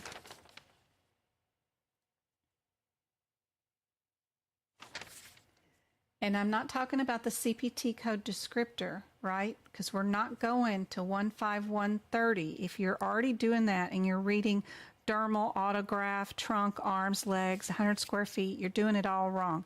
Remember, headers. What's the header for 15130? You got to scroll backwards and we see the header is surgical prep, right? Preparation is the title for this particular little section. Let's see, yeah, surgical prep. If you go through all this, it's all underneath that same header. And then we switch headers again, where we talk about skin substitute grafts. Then we get the 152, 71, 72, 73. So we know the 152, 75, and 77, those two are under the header of grafts, right? The 15200, are we still under the surgical prep for that one? Yeah, that one's still under surgical prep too. So, are we prepping this patient or are we doing a graft on this patient? That's my first thing that I would do for this question is search and see what did we do for the patient today. Well, what are they freaking here for? So even just skimming from the bottom up, I'm already seeing the word graph a couple of times, you know? So that alone tells me that I can get rid of any of the answers that have surgical prep in them as the very first procedure, because the first procedure that's coded is the most extensive or most biggest thing you did on the patient today, and they're coding surgical prep for it as the first CPT code. So nothing bigger than that is supposed to come after that. Just like with babies, when you deliver twins and one's vaginal and one's C-section, if the C-section baby was second or even third in triplets, but the other two came out first, you're always going to bill that C-section baby first because it was the most extensive thing you did to that patient that day. It took the most time, it was the most labor intensive, whatever. So we're going to get rid of those because we're doing grafts on the patient, right? So now all I have to do is look up my differences between the 75 and the 77, which I still do not read the CPT code descriptor because I've already got it prepped of what my one-word differences are between these bundled parent codes because I did my prep work. So 75 and 76 are a bundle. They're a mother and child. So is 77 and 78. They're a bundled child. My one-word difference is up to 100 or over 100. I'm not reading any descriptor. That descriptor is not going to help you do anything other than put a bunch of words in your head in the middle of the exam, like neck, mouth, ears, multiple digits. I don't know what all it says. That's not going to help you during the exam. It's just slowing you down. Your one-word difference, am I under 100 square feet or am I over 100 square feet? So I just check out my question and look for any numbers that are under or over 100. And down here at the bottom, I've already got 500 square feet. So I know I'm over 100. So no matter what, I know I can't pick 75. I know my answer's C super easily because I've already got my prepped notes and I've already looked at these CPT codes, figured out what the differences are between the parents so that I can quickly evaluate a descriptor without reading a word of it during the middle of the exam. If you're fighting going from code to code and reading out the entire descriptor and then looking at the question, very inefficient way of doing the exam question, and it's going to drive you insane. And plus, you're going to have a ton of words in the middle of your head that are going to carry from question to question to question that are only going to give you brain fatigue. This is super fast and efficient. I just needed to look up, 4 words? Prep and graph, 2 words. And then I just looked for a number. So I'm only carrying with me for my next exam question, surgical prep in my head and a number over 100, or whether it was under 100. And then I'm moving on to my next question. I'm not carrying around whatever nightmare is being said in all those CPT codes. Much easier way to do these questions is to clear your main headers first. Already have your mom and children prepped so that you know what the differences are. If you get super close codes, you know what to search for in the question ahead of time. That way you're not having to evaluate the CPT code descriptors in the middle of the exam, figure out what your differences are, and then search through the question for those differences. Go on and do the laborious work of prepping and knowing what the little differences are. And that's super easy to do. It's just time consuming. So we can go to any part of the book that I haven't even done yet. And if you've got any codes at all that you haven't done,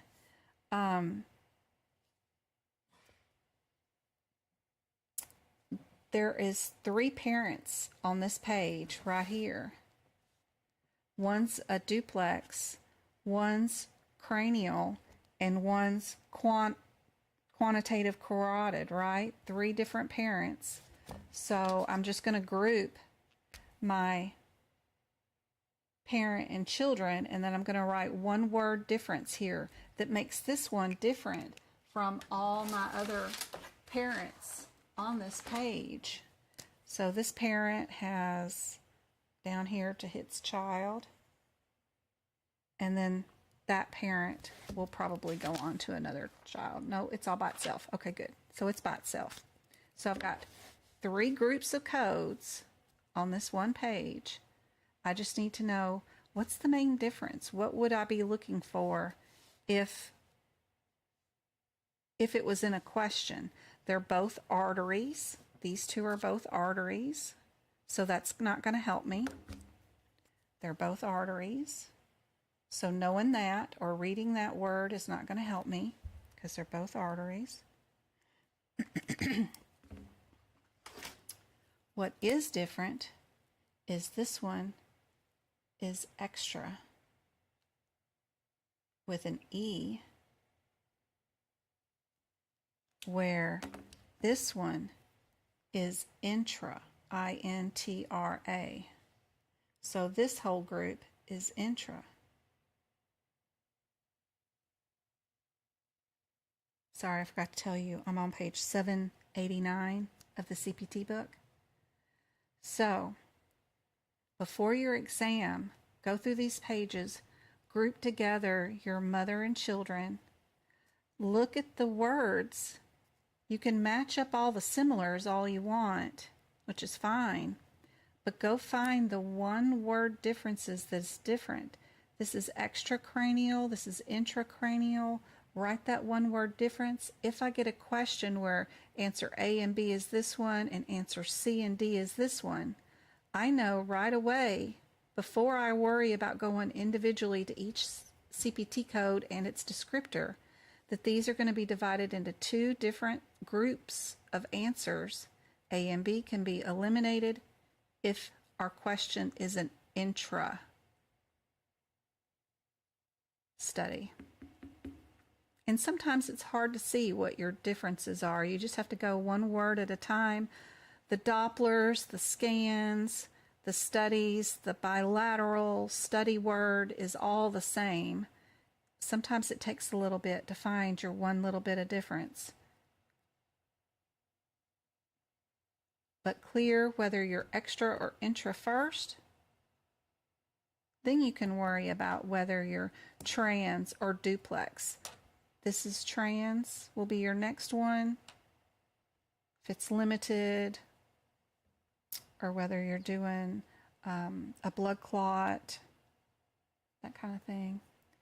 But going through the book ahead of time, grouping your parents, and then putting down the difference between the parents so you know what to take and search the question will speed up your time and make you way more accurate than going from code to code and reading every single one of those CPT code descriptors during your exam.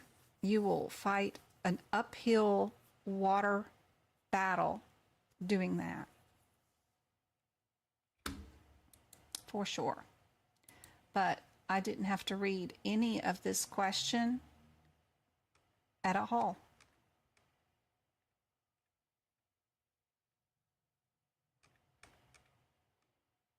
Except for what? I did surgical prep and graft. I looked for the one word graft. Yeah. And then the number 500. That was it. Yep. They'll give you all kinds of rationale. First go do this and first go do that. Oh my God, this would drive you nuts trying to do all that in the middle of the exam. But there's a rationale for it. Let me check chat and see if I lost you guys. Did y'all get page number 789? Sorry, guys.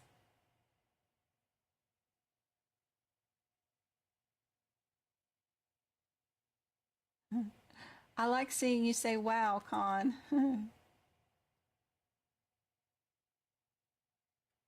Still too many words, V. Autographs, tissue cultures. Your old workshop is available to watch. I'm a subscriber, not a member. Aw, yeah. Membership is only $4.99 a month. I think they add tax onto it, but other than that, unless you win.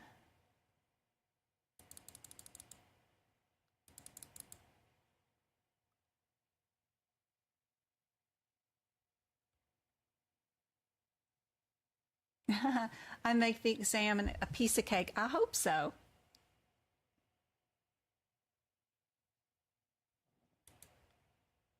All right, let's see what else we got. Okay, heed what you learned. What's your differences between C, purple header, and D, purple header? Search that one difference out of your question. Help you at least eliminate one or all three of the other answers. Then, what's your differences between maybe even the D2 and a D4? And then the differences between D49 and D48. You don't have to go down to the individual differences. But you should be able to do this super quick, less words in your head, with certainty that you have the correct answers.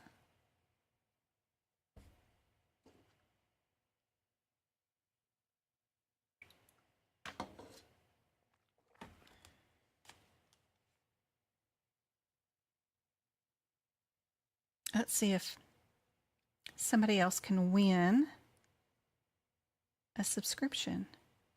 Be sure and comment and chat, because people that win usually end up being people that comment and chat. I don't know.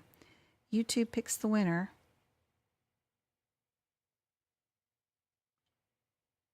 What do you guys think the answer is for this one?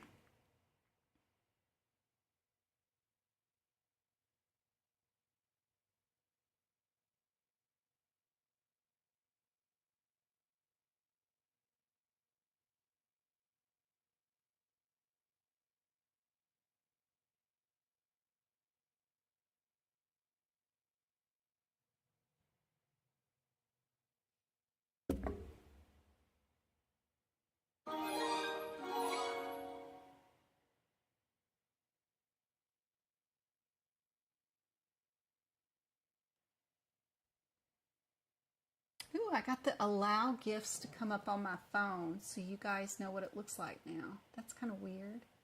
I wonder why it came up on my phone. But it does. It says allow gifts. And when I click on it, it went to another page so that you guys can see what it looks like. And it gave me this sidebar. You just click on that sidebar and flip it over, and then it'll allow you to get gifts. So it'll show you the allow gifts symbol right there as I'm giving gifts. If you haven't already done it, you can click that. It'll take you to a page where you do the little bubble right there, and then it'll allow you to win gifts. That's cool. I just allowed myself to win gifts.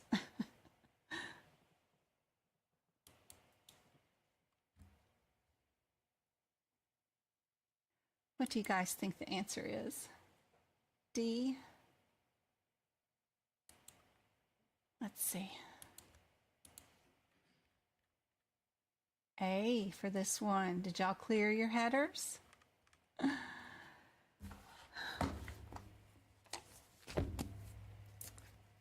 So, did this say incite you cancer?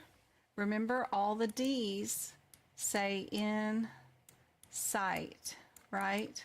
Every single one of the diagnoses says incite. Do we have a diagnosis?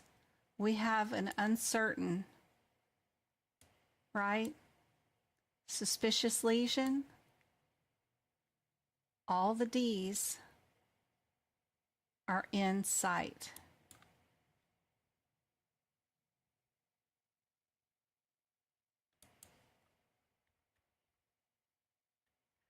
Let's see what else we got. Oh, this is the last one that I did the other night. I think we've already done this question. We did it on Wednesday night. How many days? Maybe not. I don't know. How many days are required? Oh yeah, we did do this one for CPT code 99454 or 53. There is a guideline about that one.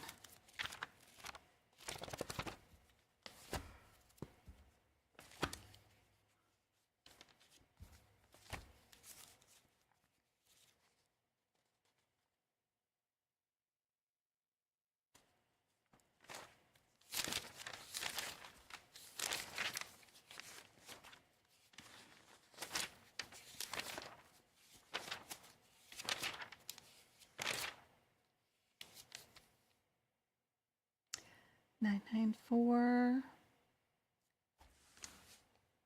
five.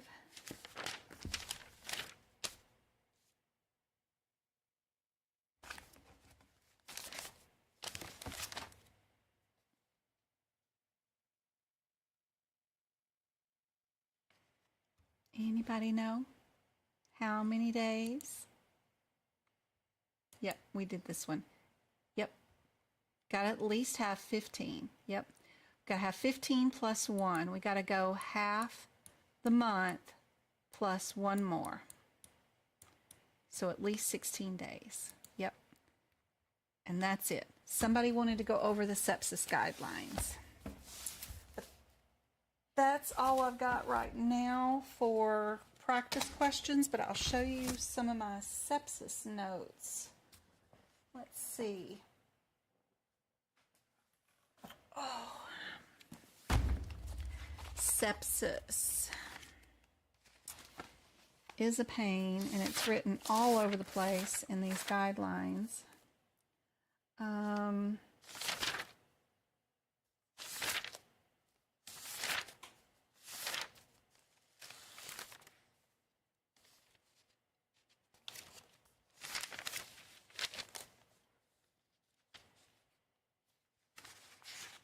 Laterality. It's not what I'm looking for. Where's my sepsis? All right, sepsis.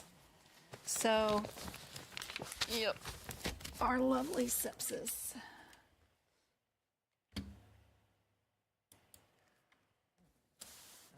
So I'm on G8 of the ICD-10 guidelines for sepsis. They got a ton of guidelines. If it's this, if it's this, if it's not clearly stated that there's organ, you do this, you don't.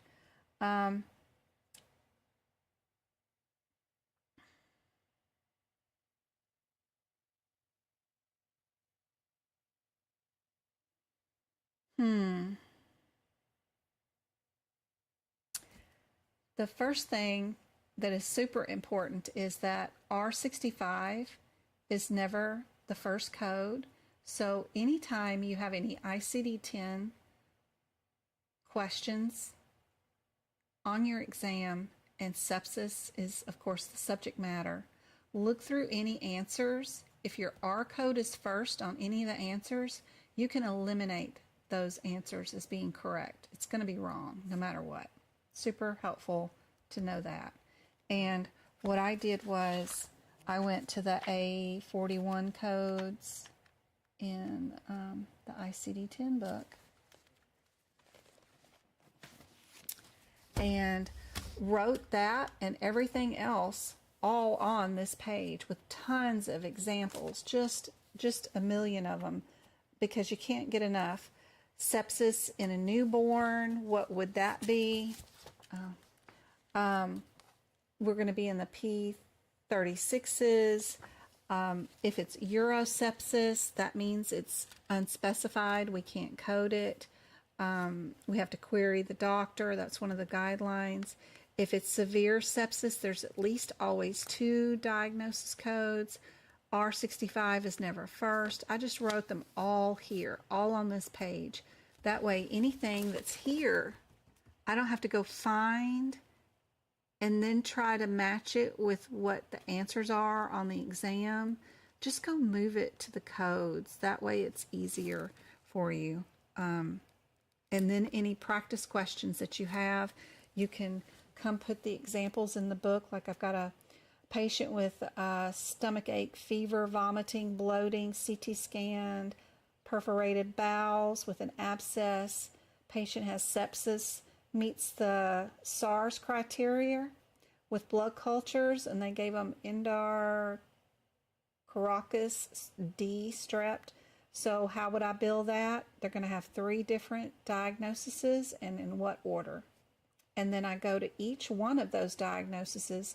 I can go to the K65 right now in my book, and K65, A, B, C, D, E, F, and G, H, I, and then J, and then K. K is way on back here. K65. Where's K65?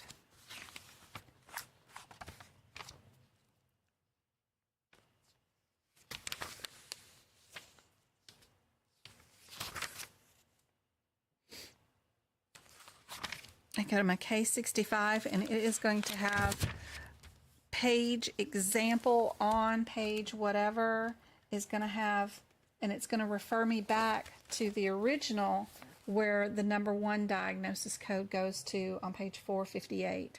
So everything refers me back to the original, so that's super helpful. Any kind of questions. I even put the SARS criteria up here about what the SARS criteria is. They have to have a certain white blood count for that to matter with the increased temperature, respiratory rates, and all that stuff. I even have that listed up here. So just moving anything that they mention in these guidelines to the actual codes is super helpful. Super, super helpful. Severe sepsis is always one that has organ dysfunction. Septic shock is the one where the patient is unresponsive and all that kind of stuff. And we're going to, defining sepsemia is also a cool one to have in there because that's in the bloodstream.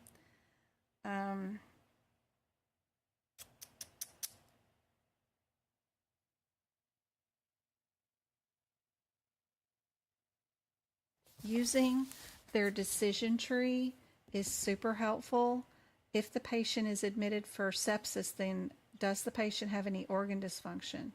Yes or no? It tells you which one you code first based off their decision tree. It's helpful.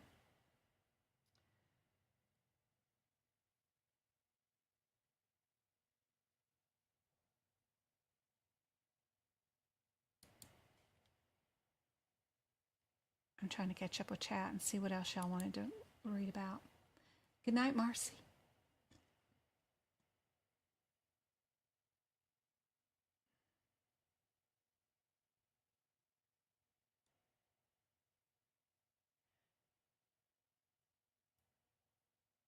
Eamon, where are your 99 codes?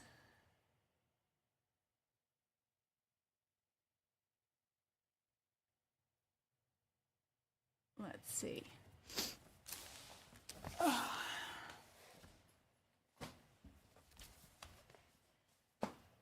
That last sequence code is like 900 pages away from each other. So your last medicine code that is out of sequence in the back of the book is up in the front in the E&M part of the book. It's up in the very first 10 pages of the CPT book. Gotta love fixing all those out of code sequence codes. They're fun. They're fun. So where is that sucker in the back here? That took me like 2 years to find one time. Oh yeah, the 99091. That one is fun.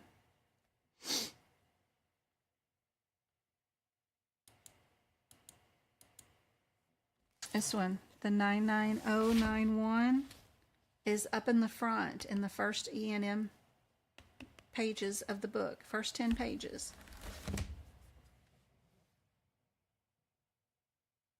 You gotta love it.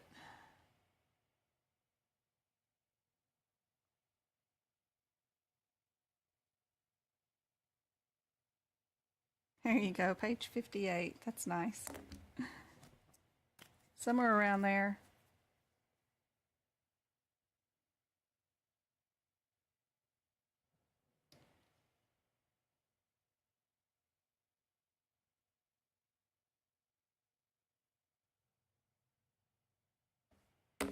Let's see, acute are written and chronic are written right there in the alphabetical index. Yep, they are. They are. You're still having fun playing with that one? She's still on the...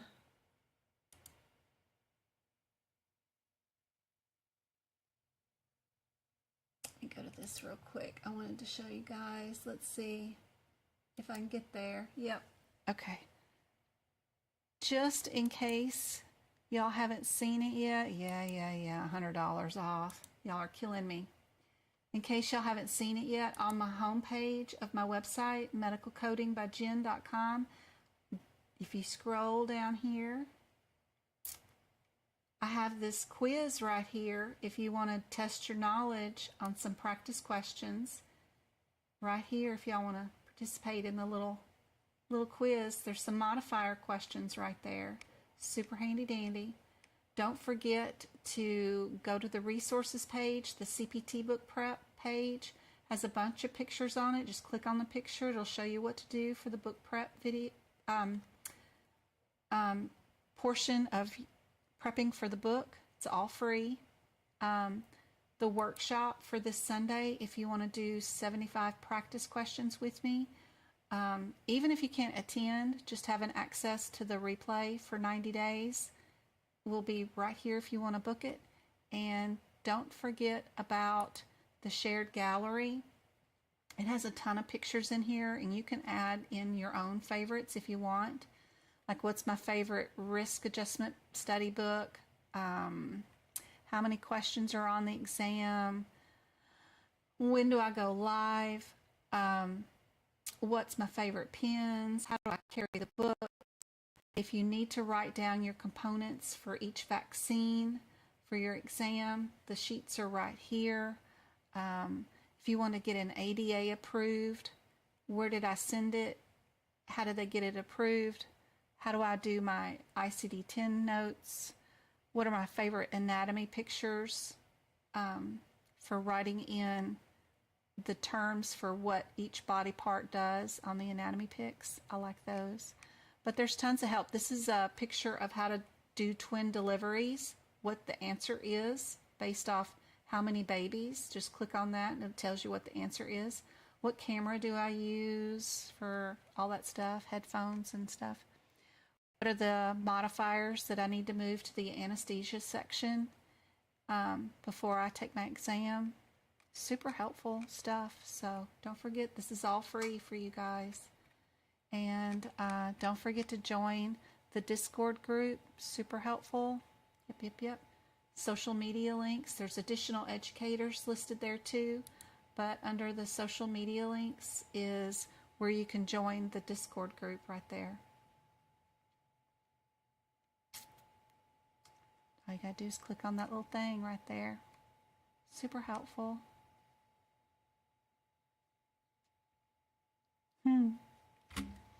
Discord is right there too. There's the little, it's supposed to be a gamer controller, but it always looks different. All right, but I hope this was helpful. I think y'all learned a lot about ICD-10 today for sure. And y'all aren't going to get any more ICD-10 questions wrong. Y'all are going to be able to rock that on the exam for sure.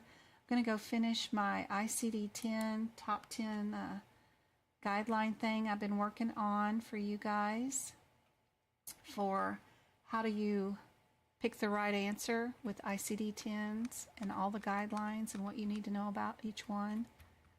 Go finish that document, and then I got to work on the final touches for Sunday's workshop. So I hope to see you guys then. I hope this was helpful. I'll be back on Monday for another 2 hours of free lessons here again on YouTube. So I hope to see you guys there.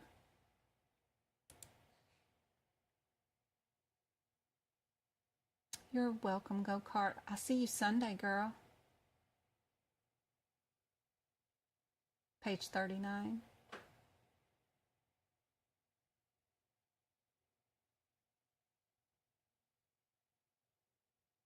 You can't find 9484. Keep looking. It's there. It's good torture.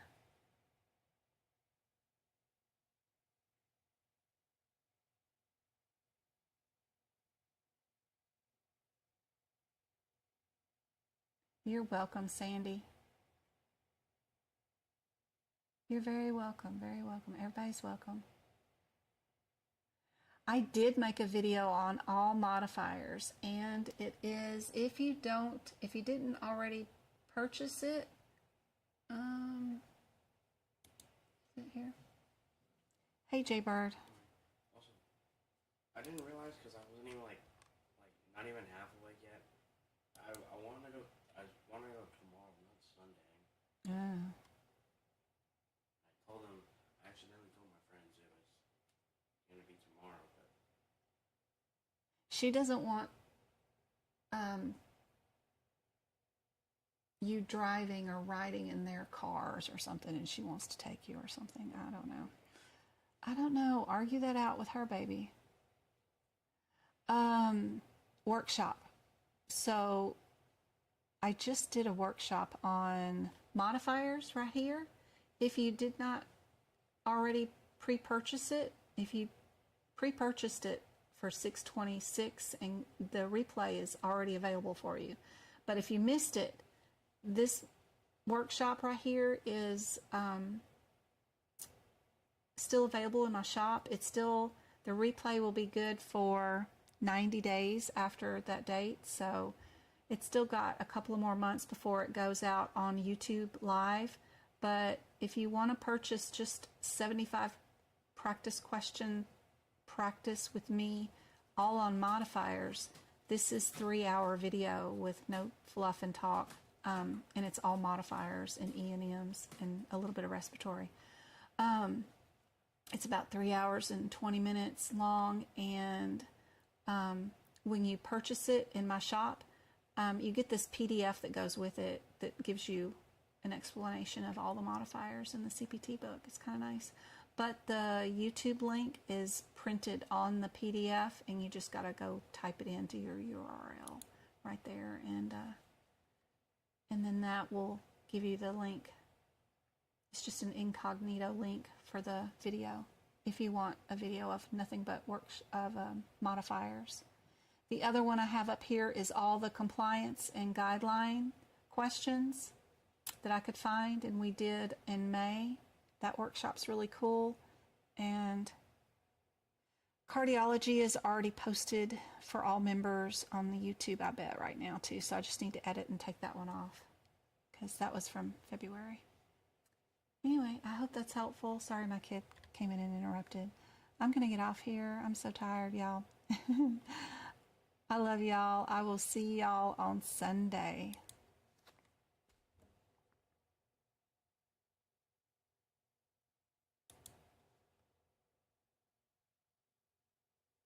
Oh yeah, all the old workshops that I've ever had in the last 2 years are all on YouTube. And if they're older than 90 days. So I've already got cardiology up there, musculoskeletal. I think there's an integumentary one. I can show you. Let's see which ones we got right here. Let me switch this screen to maybe. I don't know. Why is YouTube not coming up?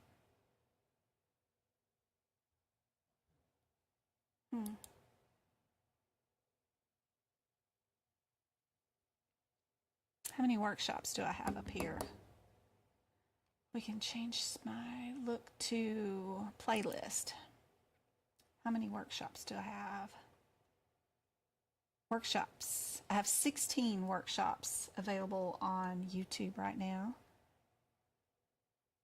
that are old replays. It's just once I do them on a Sunday, everybody that helps support me gathering all that information and putting it together into a workshop, and they help me with the $12, then they get to watch it for the first 90 days before I publish it out there for everybody else, because they help support the time involved in preparing that much material all at once. So I appreciate the help. All right, I am going to get off here. Yeah, I know I keep saying that.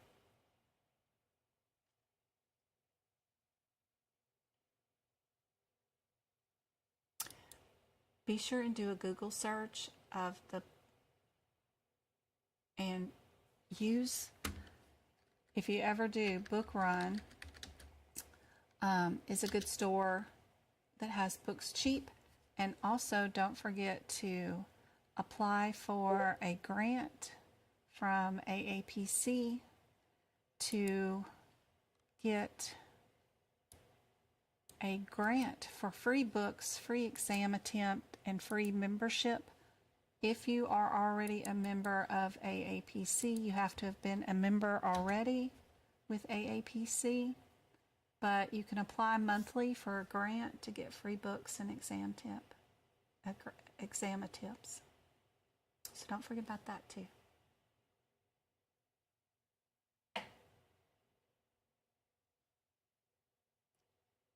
Yes, same date of service. Yep.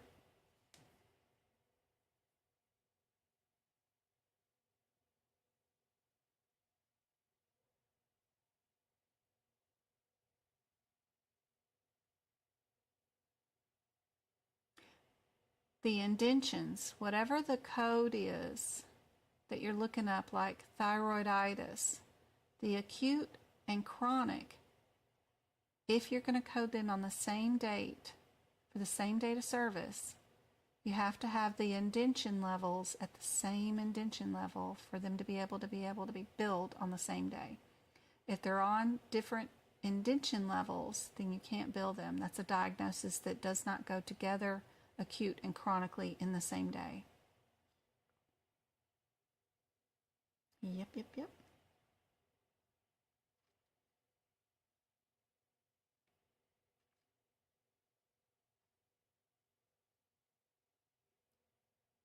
If they want to see the workshop, some members may not want to see the workshop, or they'll just wait 90 days to be able to see it.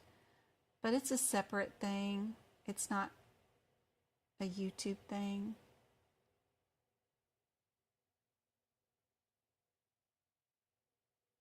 They eventually get onto YouTube, but after 90 days.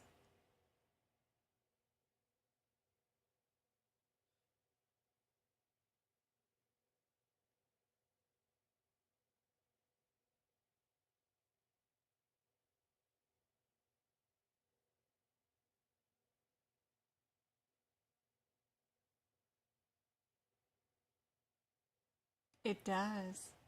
And for two little sentences, acute and chronic, that guideline's a big deal in the whole index. It's huge. It's crazy. Good night, Bernice. I'm going to. I will see you guys later.